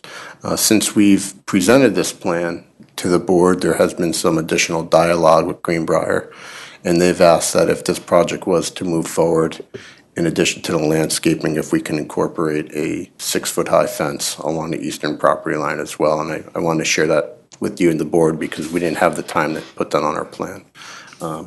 We took a lot of consideration here to focus the parking internal to the site so that it's not something that's going to be visualized by the community to the north, south, or east, or Route 9. They're surrounded by the architecture of the buildings, which I will let Mr. Nejwat further explain to you, but it's a nice product that's not currently something that's on the market right now. We've further with the architecture, we've kind of created the whole landscaping theme around the exterior of this as well. We're trying to create something that's attractive, pleasant, livable, and we're also trying to incorporate the landscaping into the stormwater management of this site as well to kind of create, sometimes you're probably going to laugh. I say it's a sustainable development, but we're doing apartment complexes with 48% impervious coverage. But the landscaping is that's being considered here is being considered so that it can interact in terms of the stormwater management for the facility, as well as in the cases of bioretention areas, vegetated swales, dry swales, and infiltration facilities. So what I'd like to do is let Jimmy Nejwat have the opportunity to kind of discuss the architecture that's being contemplated, and then we'd be more than happy to open it up to the board. Okay. Yeah.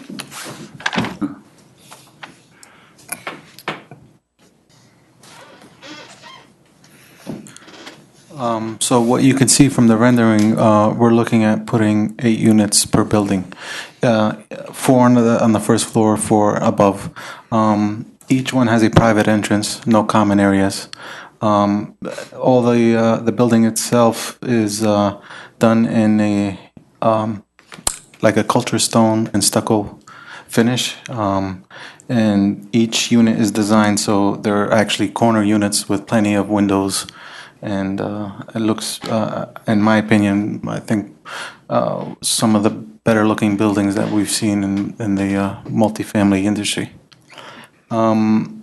These units are averaging about $1,250 a square foot, and they have fireplaces, vaulted ceilings, and amenities. They're going to have gyms in 2 of the buildings, and we're looking at additional other amenities on the outside, possibly like a dog run, some little maybe barbecue area or something like that. So these are going to be market rate units, and we're targeting millennials and pretty much people going to be downsizing and looking to rent instead of own. It's important to note that each of the second floor units will have balconies as well. And the parking garages that are shown here, there will be 2 parking garages per building, and I'll show you where we've identified those on our site plan.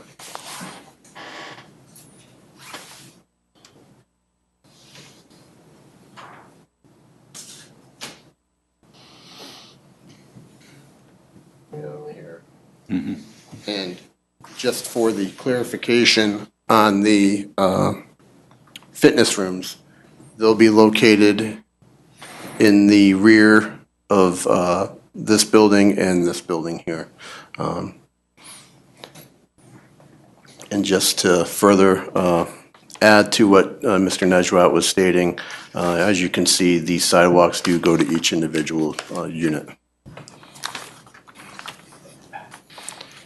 Okay. Christine? You answered my question, so thank you, and the rendering looks very lovely. Thank you. Thank you. Paul? Could you go into a little more depth about the economic problems with why you can't stay within the code?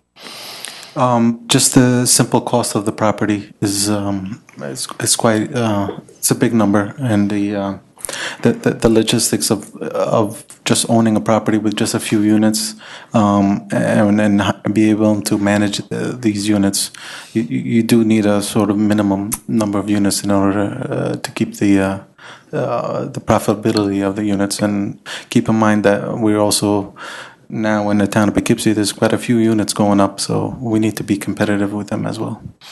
I also would like to add to this, the property itself has a little bit of a depression on it, so there's going to be some decent amount of fill that's necessary to bring this up to grade.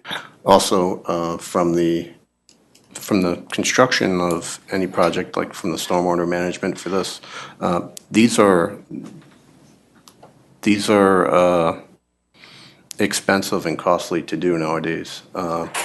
And the type of unit that's being sought after here is not one that's going to be vinyl siding in nature. He's looking to build something that's attractive along the Route 9 corridor, which I think ultimately would come out of a planning board review as well. Those are all costs that get added on to the project. There's recreational fees that get added onto the project. So when you take the real cost of construction now, and you add that to the cost of the acquisition cost for the project, and then the soft cost for the design, there's and at the end of the day, the applicant is looking to make a profit. There's not a substantial profit being made, but there is at the very least cover their costs. And also with the taxes that would be incurred in this. So that's part of the reason it's being sought after here. And as I stated, being fortunate enough to have looked at this parcel with numerous people over the years, there's been a similar conclusion drawn. And actually, it's quite interesting. I've heard anywhere from 30 to 40 apartments are needed on this property to cover the acquisition and construction costs. This is actually in the lower end of those numbers that I've heard over the years. I would share that with you just from not only his experience, but what we've been told by other clients that have approached us. All right. Okay. All right. Your access road is going to be where the present driveway is now for that property? Correct. They have an existing access easement that allows them access to their property. Okay. So there's no other egress on or off? They're only permitted one at this point. Okay. And it's going to be pretty much screened? I mean, it's pretty messy right now, but the screening, but it's been let go for a long, long time. So It's been neglected. Yes. And I think from actually going inside and taking photos of it, you can see. I've been back there. It's pretty rough. It's I think some local kids may be taken back because they no longer have a place to hang out. Okay. The other question I have, and it's just personal. You said there's no common access. How do you get to the second story? I don't see any outside stairway. How do you get to the upstairs apartments? Or are they? The ones that you see at the corner are typically the ones that go to the upstairs, and where you see the garage units, they are now. There's a door right beside the garage. So these two. Okay, just curious. Yeah. I'm good, thanks. Okay. So all the structures on the property would be demolished? Correct. Yeah, okay. And you mentioned kids. How many children would you anticipate would be living here when it's rented out? I meant millennials, basically not first home buyers, but renters that are coming out of college and stuff like that. Okay, but these are 2 and 3 bedroom units, yes, right? Correct. Okay. There's the potential that a family with maybe a child rents it. It's the reality. It could eventually happen. I mean, okay. I mean, from a density point of view, that the thing that popped out at me right away, and really my only concern was because of the density, there's no place for kids to play or hang out or throw a Frisbee or whatever.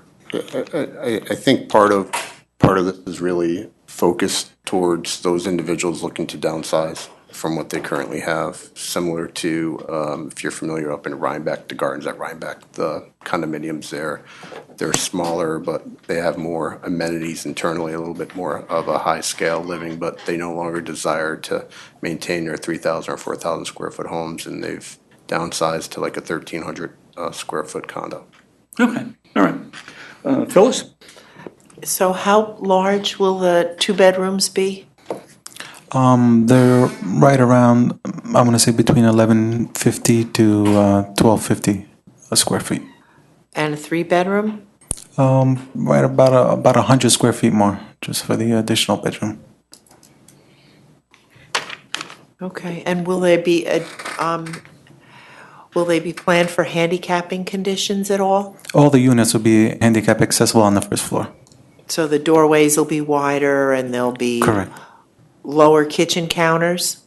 We can look into that. We haven't looked into that in detail, but of course, we would try to make it ADA compliant as best as we can. They're required by the building code to have a certain amount of units that are ADA compatible.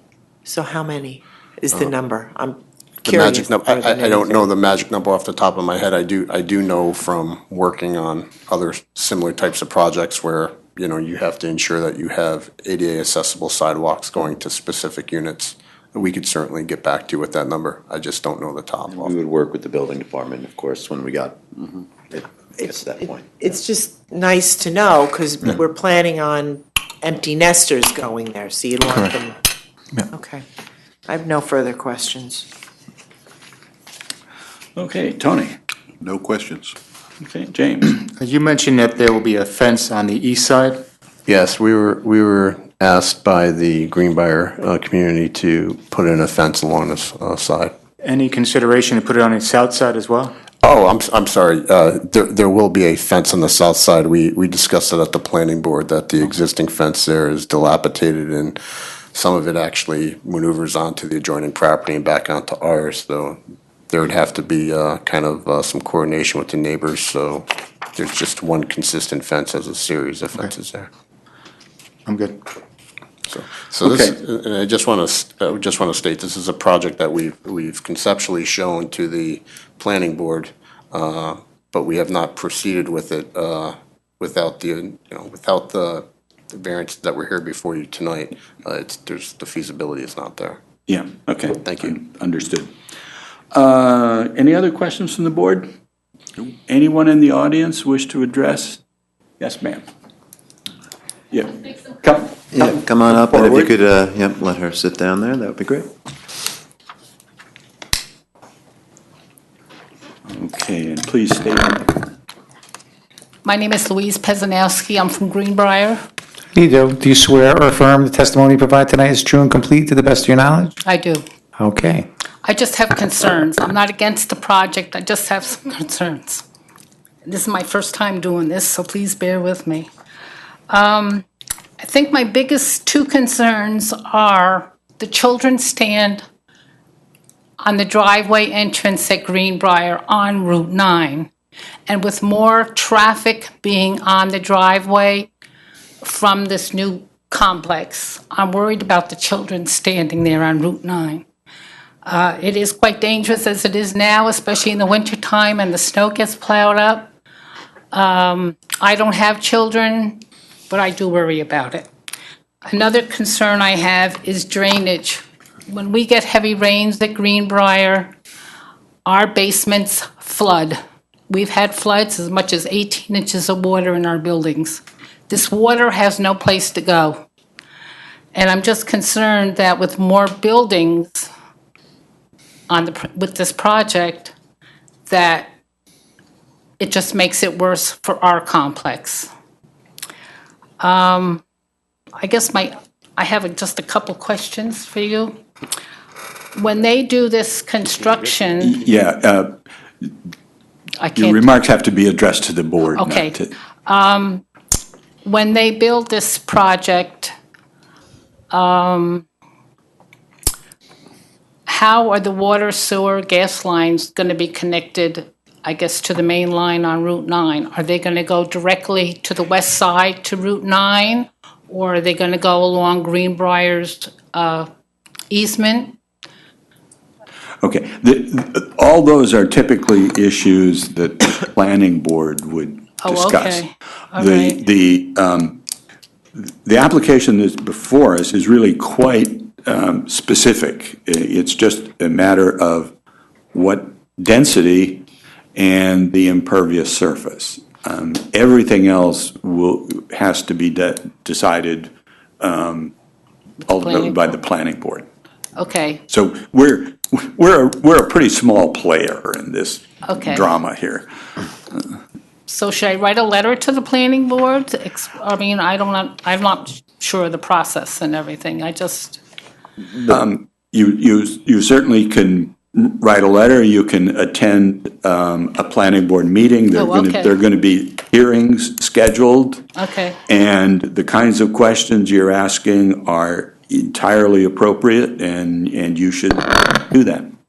Yeah, you might want to emphasize the current water problems now, so that they're aware Yeah, of it. I mean, and you had talked about the space that's there, for kids. We at Greenbrier have a big problem as far as the children playing, because there really isn't that much area. We have a lot of restrictions. They can't ride bikes, they can't skateboard, they can't play ball, they can't do a lot of things. And I'm just wondering, in a smaller complex, I know they're geared to the millennials, but kids are kids. They need room, but I will write a letter to the planning board. If I may just speak to one of the comments, I know you mentioned the narrow access drive here, and I do want to share with the board, part of the proposal that's before you, our plan right now showed a 46% impervious coverage. We increased that by an additional 2%. Because we do understand that the concern with this narrow road, your road's 15 feet wide, is the current width of it. We've tried to accommodate an additional 3 feet onto our property here so that we can increase this to 18 feet.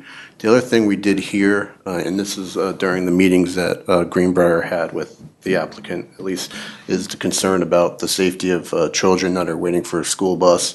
We did try to, as part of the impervious coverage, try to include a small little landing area or seating area here to accommodate those children.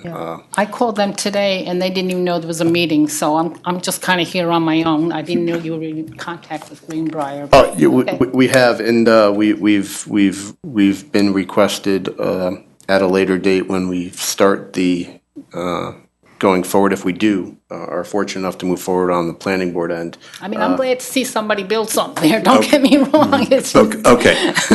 But just for the board's own knowledge, we were contacted by their engineer representing Greenbrier, and we explained to him that if this project does move forward, we would be more than happy to sit down with them and discuss the storm, the sanitary, and the water, and provide them copies of all our submittals made to the town of Poughkeepsie.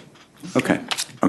All right. So stay in touch with what's happening at the planning board. Okay. All right. Any other questions from the audience? Yeah. Can't we have anything? Really? Okay. You look shocked. Wow. Okay. If there are no other questions, is there a motion to? Before we do that, Lisa, because this is an unlisted action, how much of the environmental? I mean, I'm really feeling a little out of my depth here. Making an environmental determination when we haven't. We don't have access and we don't have the staff to provide the information. Well, what the board should, we're doing an uncoordinated review for this, and the reason we're doing that is because if we didn't, then this board couldn't make a determination until after the applicant had completed seeker, and that just doesn't work procedurally because the applicant wants to know it's permitted to do what it wants to do. Right. So I sent you by email a list of the considerations that the board should take into account Okay. in doing its a traditional neg deck. Usually it's something, when the board considers it, it's like a sign and it's a fairly straightforward thing. Right. Here, I think that what the board needs to consider are the environmental issues associated with the increased impervious. And what we know, what the applicant has stated, is that there are at least two benefits to the increased impervious, in that it will do greater circulation on the property, also provide a landing for the students, and also that there are stormwater events and that is being taken into account, so that there will probably be a net positive increase in stormwater issues. And Well, should I go through this list, and thank you for putting this together.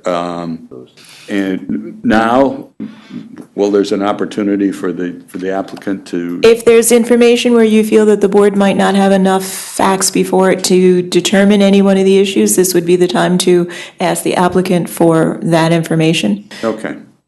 Okay, all right, so here are the, thanks to our council, a list of the relevant environmental issues. The first is traffic, and I believe in the application you noted that Route 9 is heavily traveled, and that 32 units would contribute only a very marginal increase in the existing traffic. Correct, and Okay. the access point's only a right in, right out. Okay. onto this site.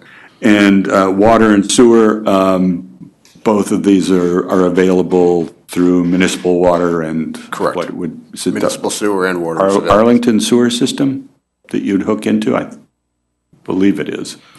Okay. But in any case, it's a municipal sewer system. It's a municipal sewer. Yeah. Community character, as you pointed out, there are 3 other very dense multifamily developments nearby, so that would not change. Environment, as Lisa pointed out, in some cases it will be improved, adding landscaping. Impervious surface, erosion or flooding will not be a significant adverse effect, be offset by stormwater controls. Is that correct? Correct. Okay. And these will be reviewed by the planning board, and as well as a whole bunch of other issues, landscaping and traffic, or driveway and parking area layout. And you've submitted evidence from the state that there are no significant historical, archaeological, architectural, or aesthetic resources on the site, which has been disturbed for over 200 years. So it's unlikely that there's any rare habitats or critters living on it. And we gave that copy of the determination from the Office of Parks as well in our submittal package. Okay. Yeah. I have a question. Yeah. We didn't close it, right? No. Is there any consideration to some areas having the porous blacktop, I guess it is? I know Texas Roadhouse has that in some of their parking areas, so the water drainage is not affected so much as the non-porous blacktop. We're going to be looking at internal areas here for porous pavement as well.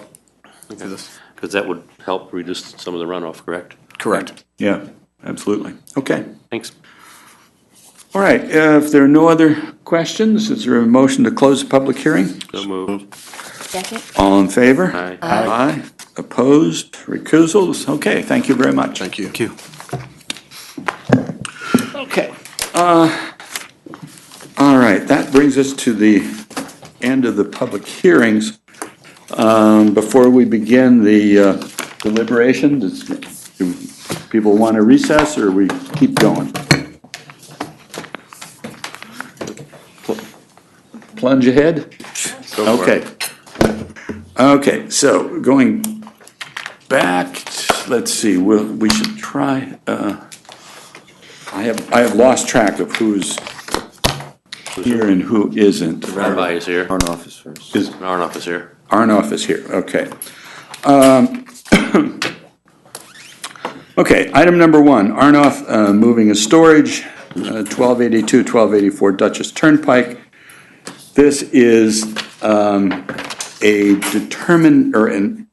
request for an interpretation of the determination made by the zoning administrator that the proposed design of the sign violates the code because it uses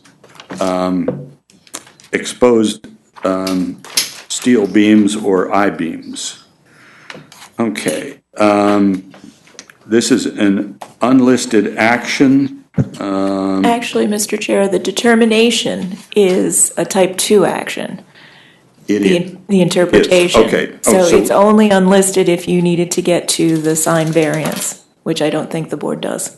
Okay, all right. So, let me see. So I move that, based on the most recent designs and the demonstration of the materials by Arnoff, that the design does not include exposed steel I-beams or steel beams, and that therefore no variance is needed. Second. Okay, so motion's been made and seconded. Any discussion? Okay, all in favor? Aye. Opposed? Recusals? Okay, so, okay. All right, let's see, is Claudia Lane here? No, okay, so we'll,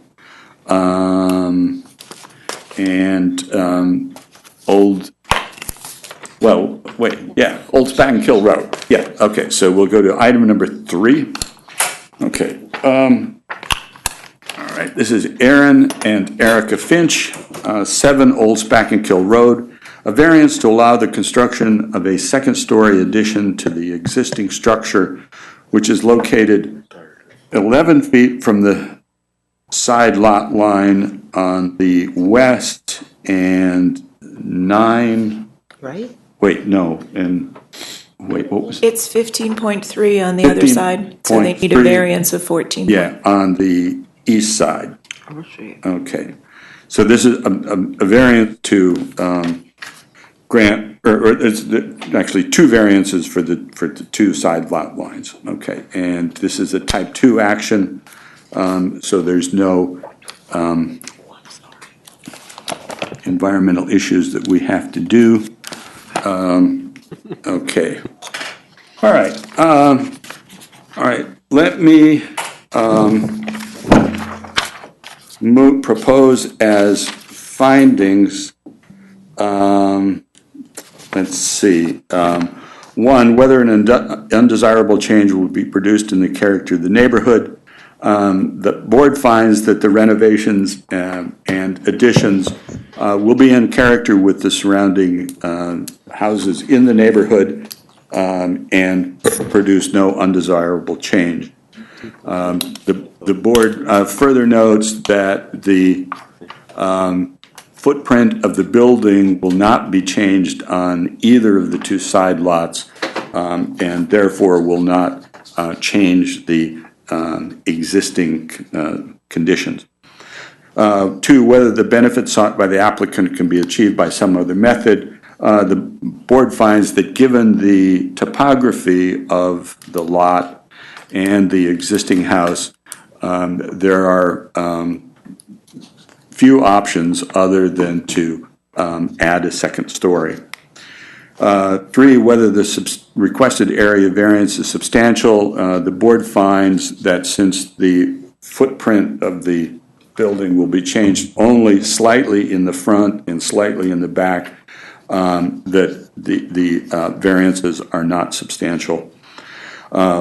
the board finds that the additions and renovations will have no adverse effect or impact on the physical or environmental conditions in the neighborhood.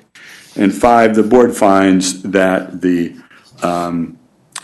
difficulty is self-created in the sense that the applicant wishes to add these additions, but the board also notes that the existing side yard issues were created when the original house was built under a different zoning code. I move those as the findings. All in favor? Aye. Opposed? Okay. All right, Christine, you want to do the motion on this one? I move that the board approve the request for an area variance set forth in item number 3. This decision is based on a review of the application, testimony of the applicant, testimony offered in the public hearing, and results of site visits by board members. In approving this variance, the board adopts the findings as set forth by the chair. So moved.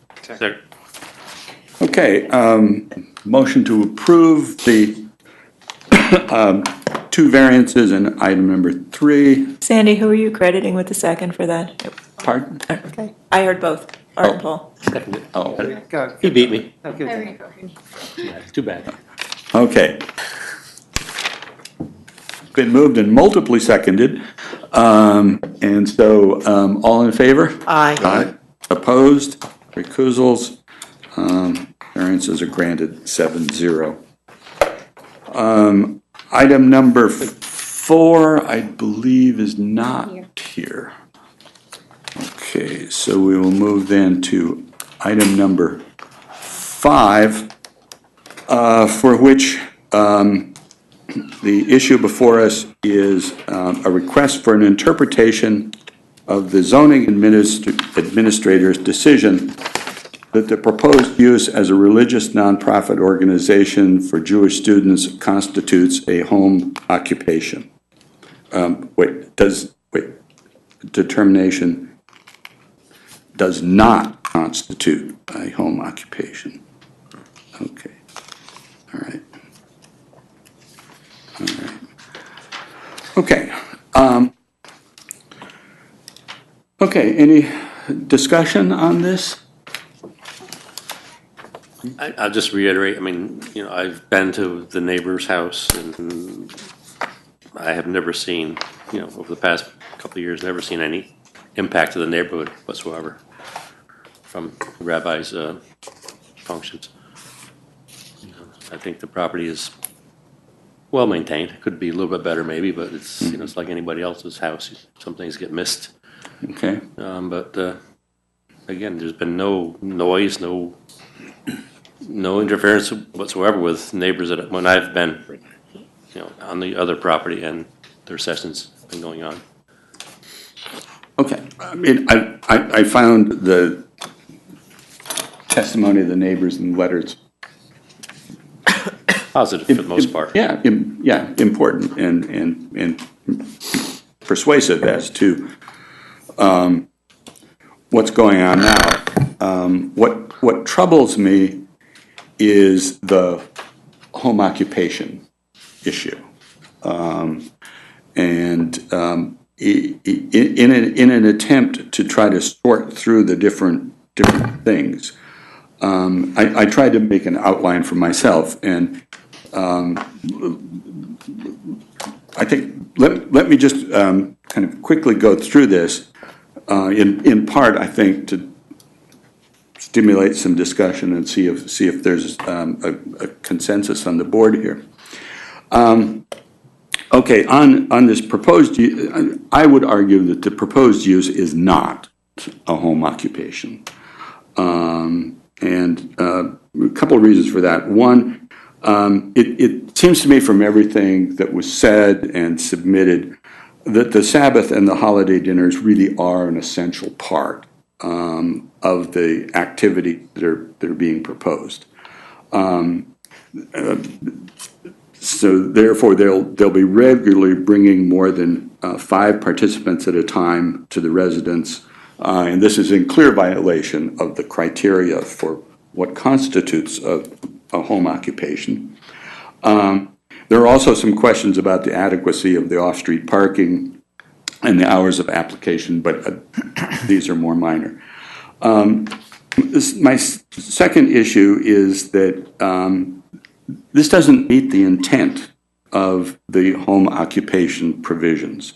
The rationale, if you look in our code, says that the regulations on home occupations are intended to, quote, protect and maintain the residential character, unquote.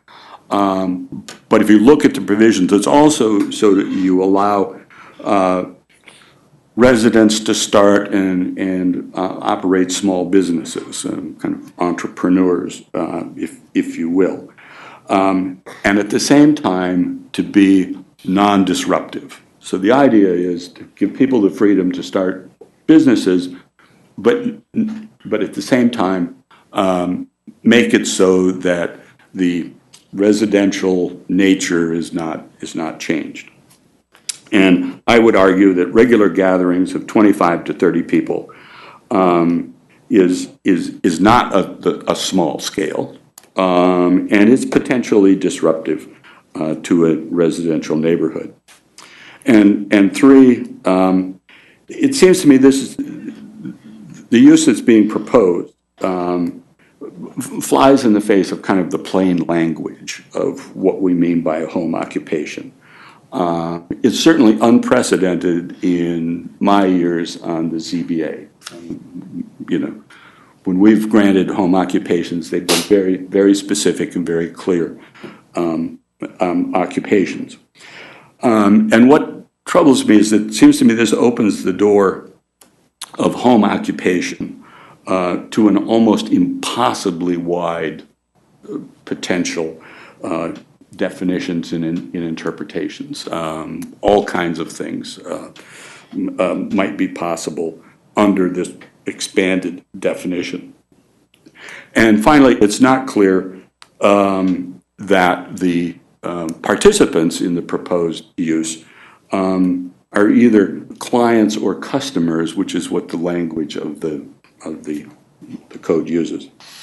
If anything, it seems to me that the proposed use more accurately falls under the zoning code definition of a place of worship. Okay. Now, having said all that, I would also argue that the proposed use of the residence for tutoring, counseling, religious education, whatever, could well be considered a home occupation. But I think if we do that, then the special permit would have to clearly prohibit the regular events involving 5 people or more. And finally, in thinking through this, I'm a little bit puzzled that this application is before us at all. It seems to me the residents at 150 College Avenue could remain simply a single-family residence. The owners would have the right, as all homeowners do, to invite whomever they choose to social gatherings. This would include both dinners and small meetings for religious study. People have Bible study classes in their homes. Any concern, in that case, no variances would be needed, no special permit usage would be needed. And any concerns that future neighbors might have about noise, parking, or other sorts of disruptions would then be addressed through the existing town codes, or hopefully through a spirit of neighborly cooperation. So my position on this is that we affirm the decision of the zoning administrator.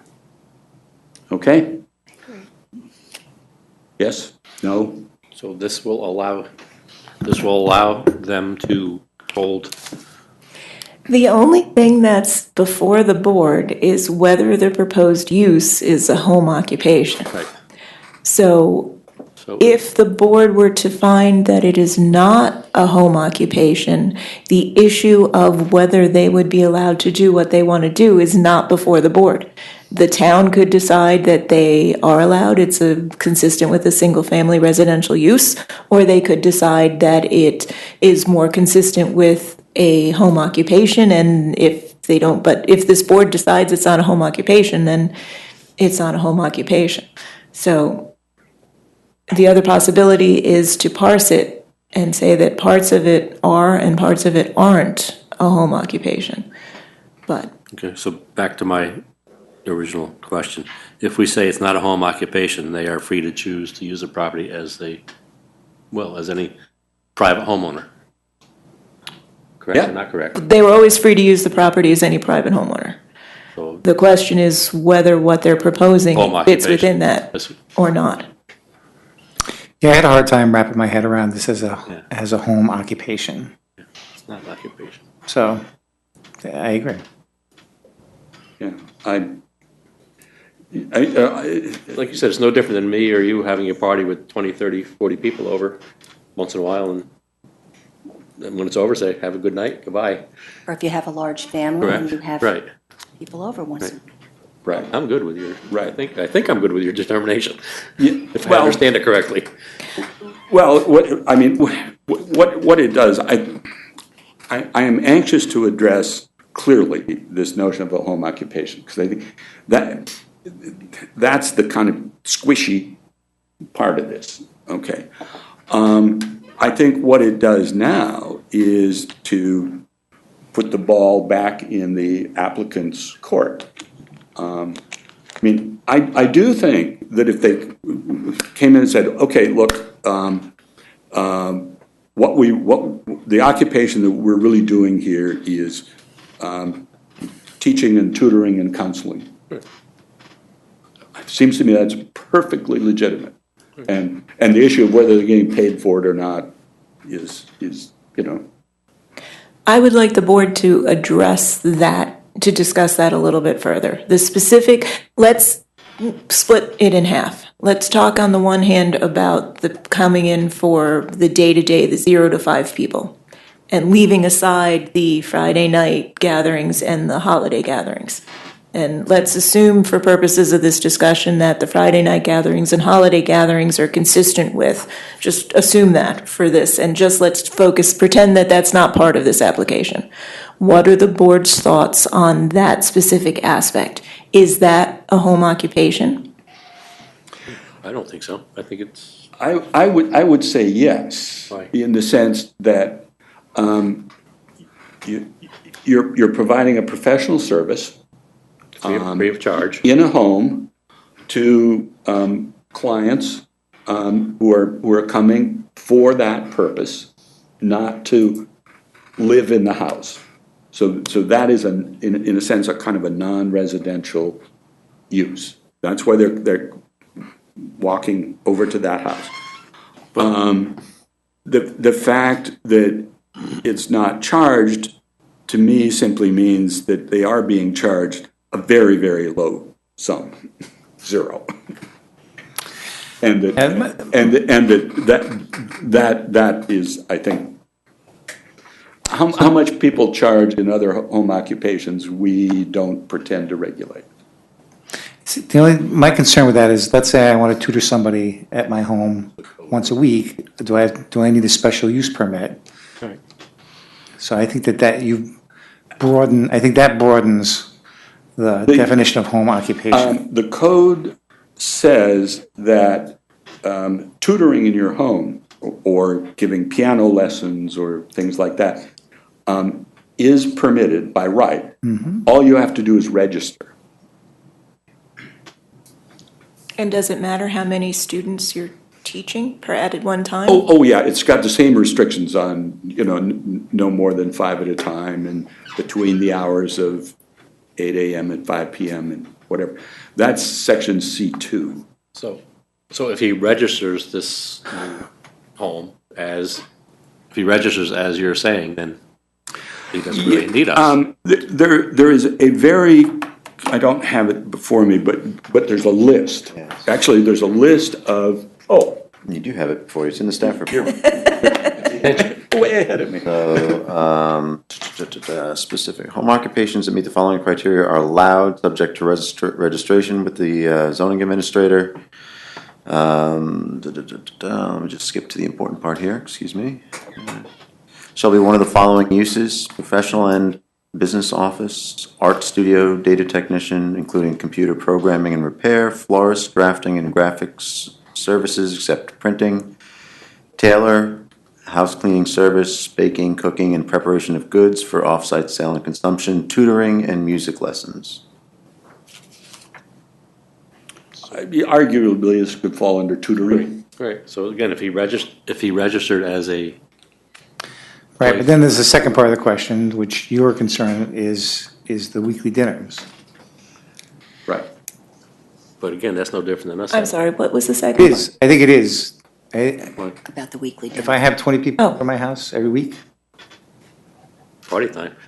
I mean, Well, it's, but that's not before the board. right. That's a right of a homeowner. The question is whether, arguably, there are three components, and the board should analyze whether either or all of them are home occupations.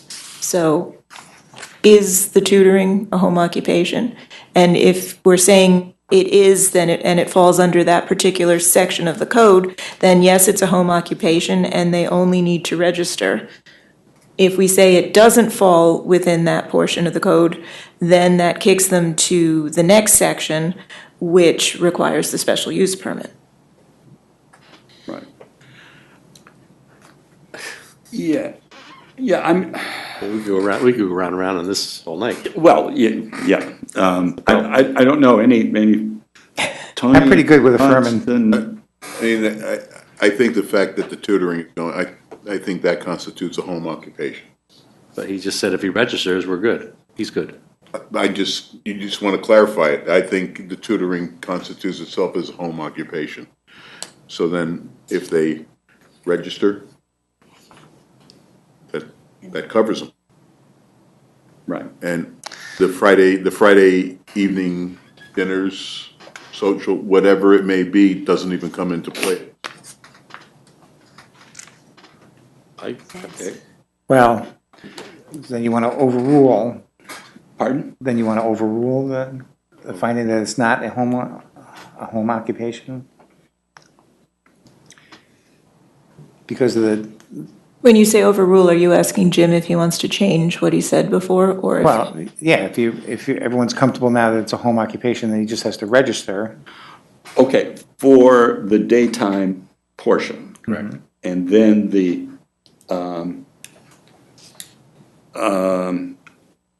okay, I do have, then, you're right, I have to modify what the motion would be. And it would be that,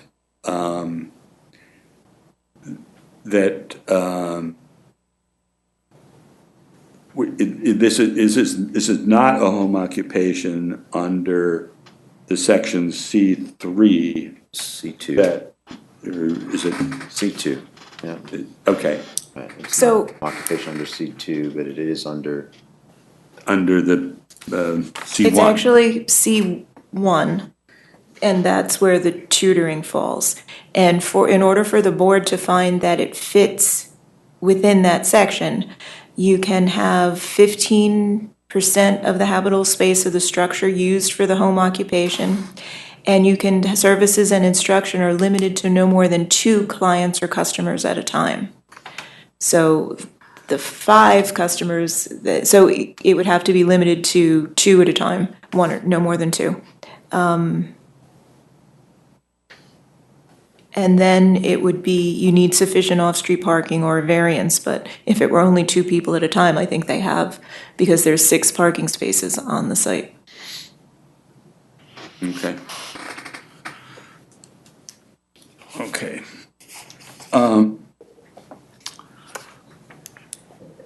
Okay. Let's see, how do we want to do this?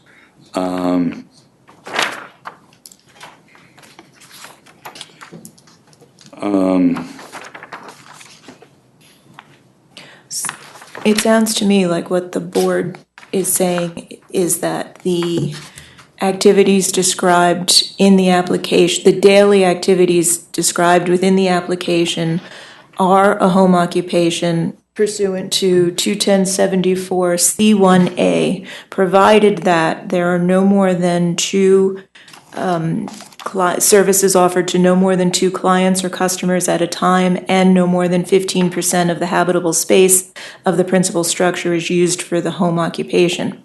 And the other criteria of that section are met. And if those criteria are met, then the board finds that that activity constitutes a home occupation.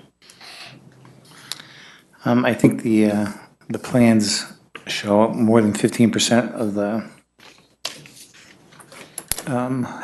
habitable space is devoted. Well, we have the public hearing open on that matter.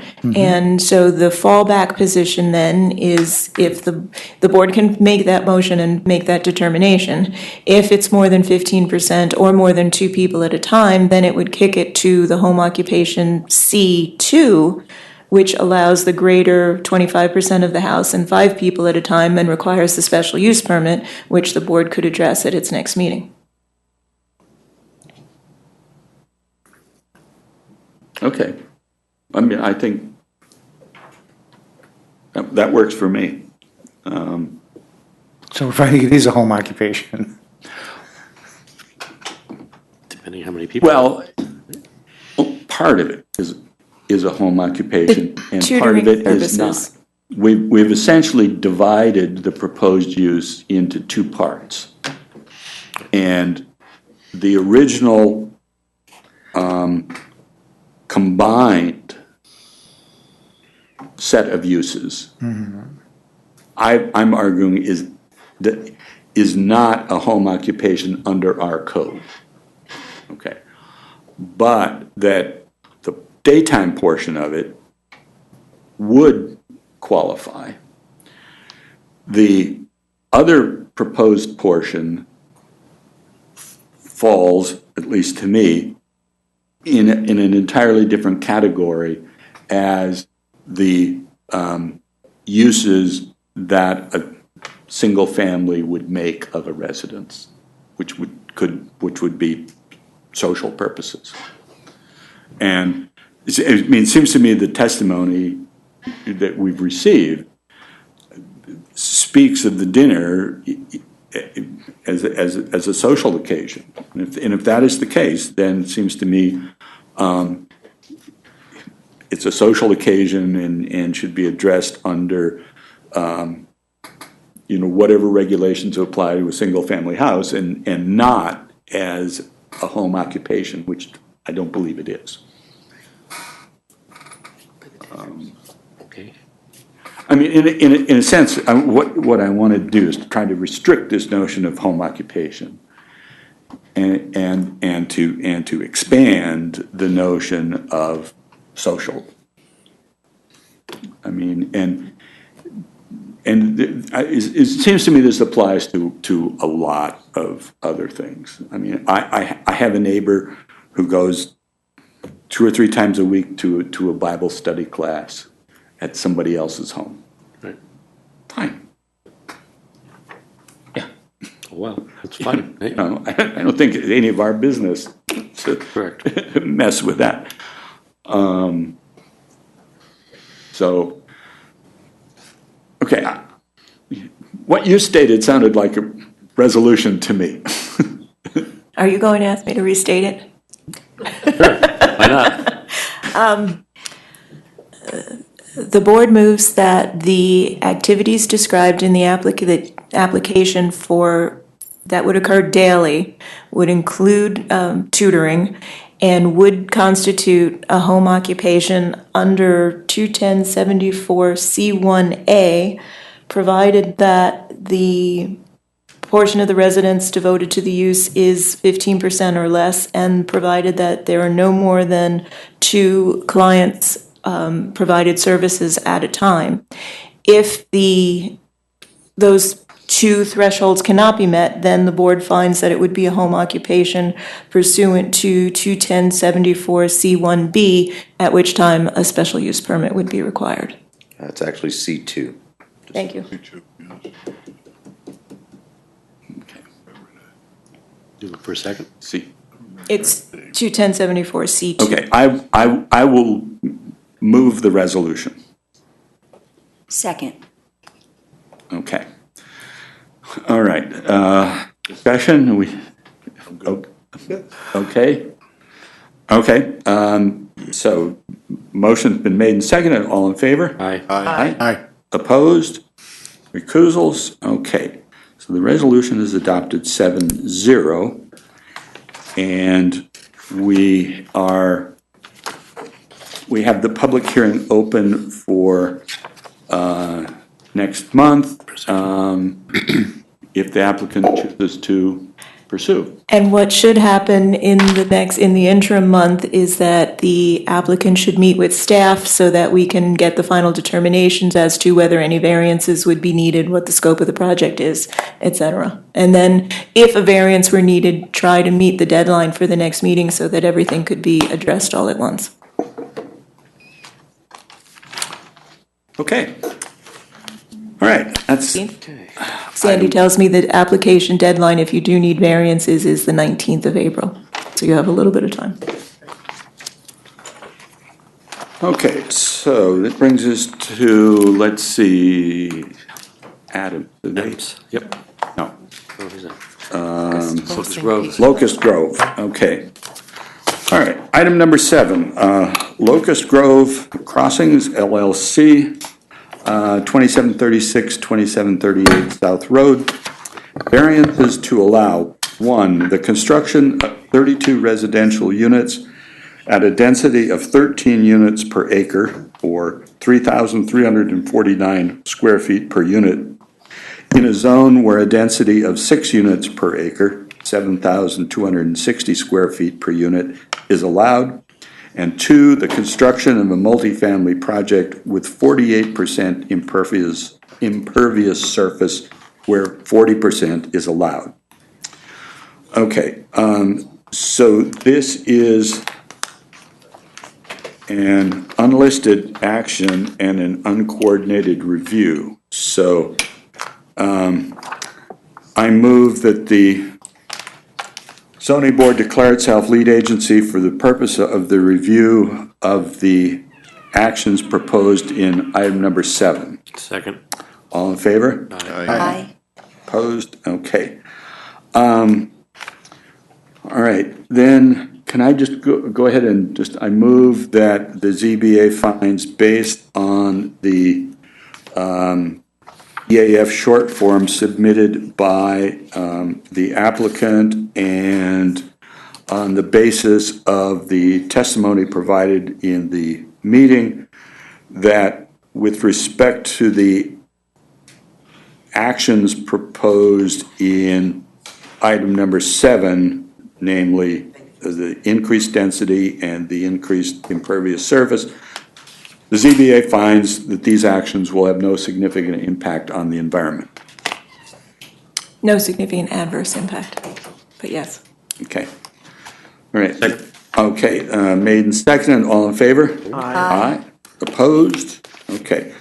All right, so on the variances themselves, okay, what's... Can I just, I did, my staff report suggest that you just frame the variances as being up to 32 units and up to 48% impervious coverage. Reason being that, just to make it clear that the planning board, when it reviews the site plan, will be evaluating this again and looking at a lot of the environmental issues in a lot more detail, for example, the stormwater and so forth. And so it may decide that some number slightly less than those numbers is more appropriate based on that review. And so this would just make it clear that that the ZBA is not saying it must be that number, or just and just a minor, I think, kind of clarification. Okay, so All right, so simply amend what I wrote to say that construction at a density of up to 13 units per acre, and construction with up to 48% impervious surface. All right, good. Thank you for reminding me of that. I would suggest that we adopt as findings the applicant's responses to questions number 5. You have the staff report too. Oh. Right, I think that, I would object to that. I think the staff report's more correct. Okay, good.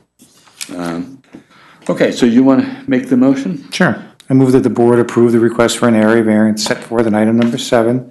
Decision is based upon a review of the application, testimony of the applicant, testimony offered in the public hearing, results of site visits by board members, and the staff report.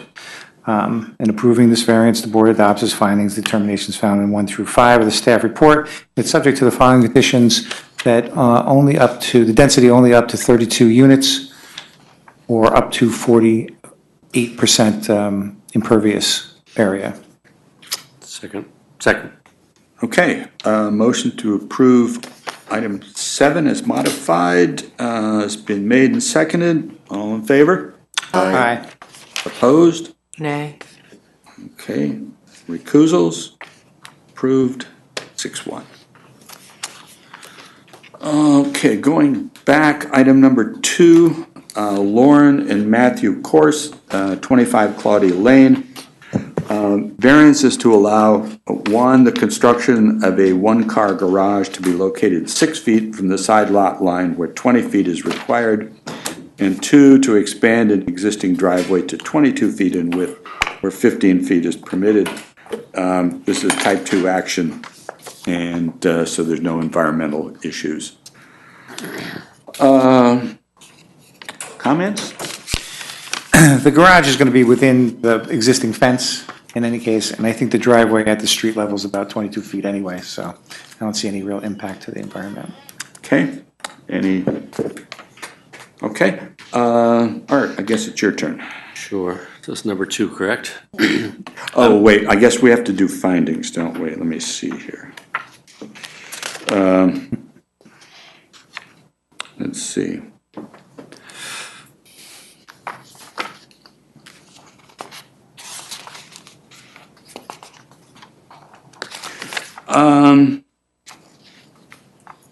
Okay, I would suggest we use as findings the applicant's answers, which are pretty good, except that in item number 5, the difficulty is clearly self-created since he's deciding to build a garage. So, Art, you want to slip those in as the findings? You want to say something? No, I agree. Oh, you want, okay, I just move that we adopt those as findings. Yeah. Second. Okay, all in favor? Aye. Okay, there, that's easy. Ready? I think so. You done? I move that the board approve the request for an area variance set forth in item 2. The decision is based on a review of the application, testimony of the applicant, testimony offered in the public hearing, results of site visits by board members and the staff. Do we get a staff report?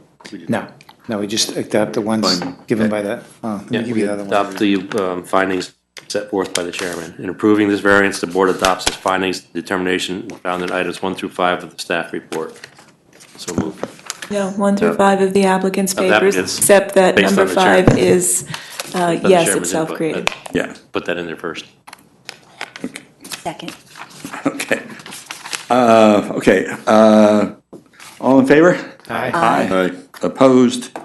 Bills, okay, adopted, 7-0. And finally, item number 4, Ronald Thomas, 2 Nassau Road. Is a variance to allow the installation of a 6-foot fence in the front yard where fences of no more than 3.5 feet are allowed. It's also a type 2 action. Okay.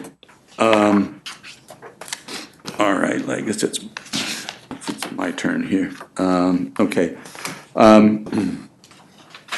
move that the board approve the request for an area variance set forth in item number 4. This decision is based on a review of the application, testimony of the applicant, testimony offered in the public hearing, and results of site visits by board members.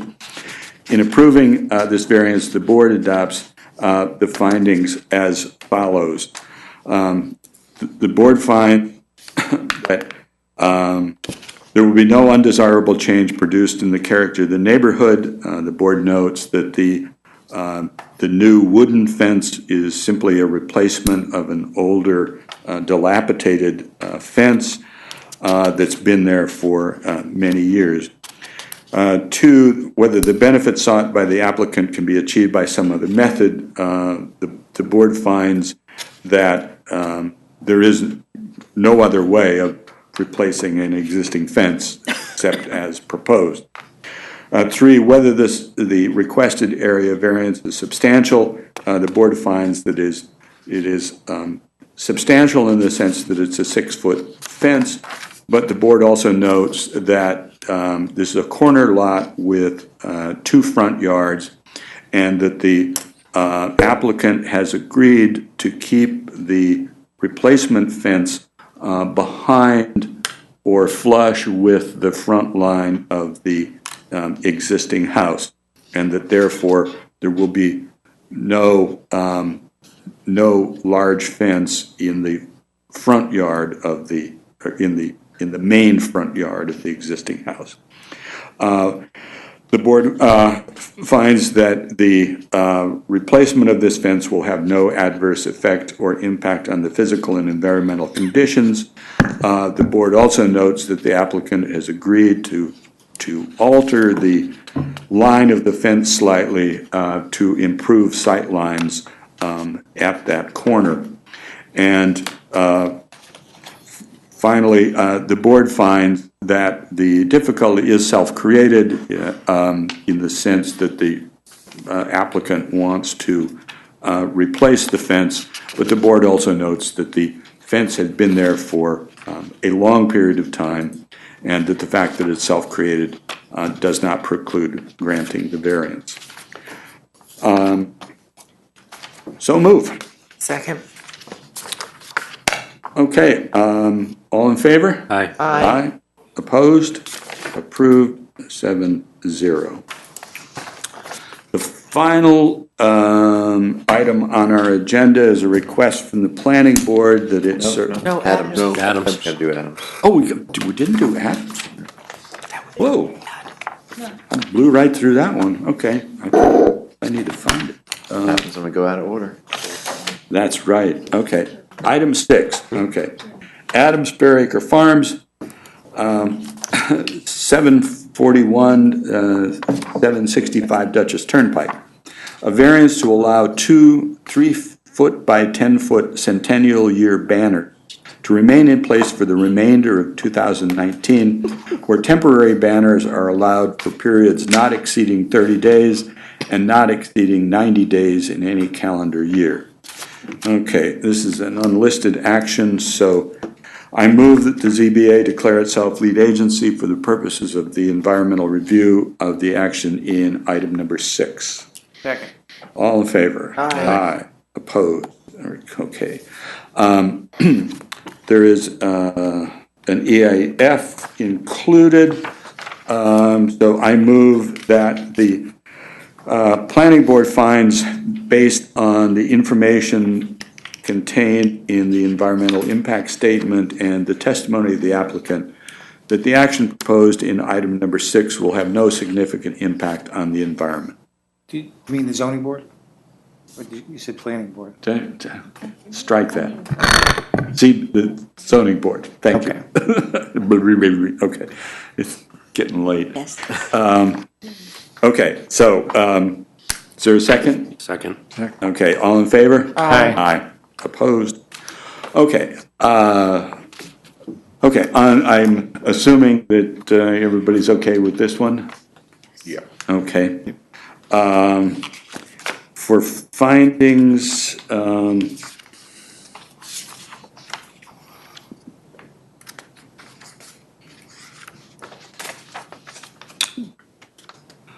I think we can adopt as findings the applicant's answer to the questions.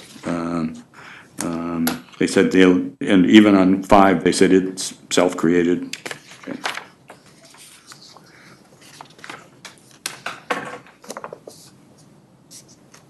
Okay, Phyllis, you want to do this one? But it's not it's a relief. Okay. Wait, let's see, is it a, No, it's an area variance. It's an area variance. It's okay. oh, yeah, it is a variance, yeah. I move that the board approve the request for an area variance set forth in item number 6. This decision is based on a review of the application, testimony of the applicant, testimony offered in the public hearing, and the results of site visits by board members. In approving this variance, the board adopts the findings as set forth by the applicant.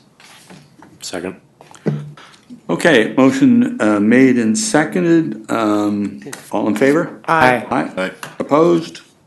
Recusals? Okay, adopted 7-0. Okay, and now the final item of the agenda is a request from the planning board to serve as lead agency for something called the Center Point Commercial Development. This is 3350 Route 9. This is the parcel. Rite Aid. Yeah, we're Rite Aid across from Marist. Yeah. In between Marist and I guess what used to be St. Francis. The circulation for lead agency, to the best of our knowledge, there are no variances that are required for setbacks. We haven't gotten signage or lighting all fleshed out yet, but if there's variances needed for the signage, of course, they would be back. So planning board seeks to be lead agency. Are they planning to demolish the Rite Aid store? No, they're building a small, it's not an addition, it's a separate little series of, I think, 4 or 5 storefronts on that portion of the site that's to the west of the Rite Aid. So it's tight. There's, the planning board's working through some circulation and other types of issues, but again, it seems to meet the dimensional requirements of the zoning district. So. Okay. All right, so I move that the ZBA consents to the planning board's request that it serve as lead agency for the environmental review of the Center Point commercial development. Second. If there's no discussion, all in favor? Aye. Opposed? Okay. All right, once again, welcome, James. Thank you. This is One interesting down. first meeting. Many more to go. And there's no other business. Is there a motion to adjourn? So moved. So moved. Second? All in favor? Aye. Okay, we are adjourned.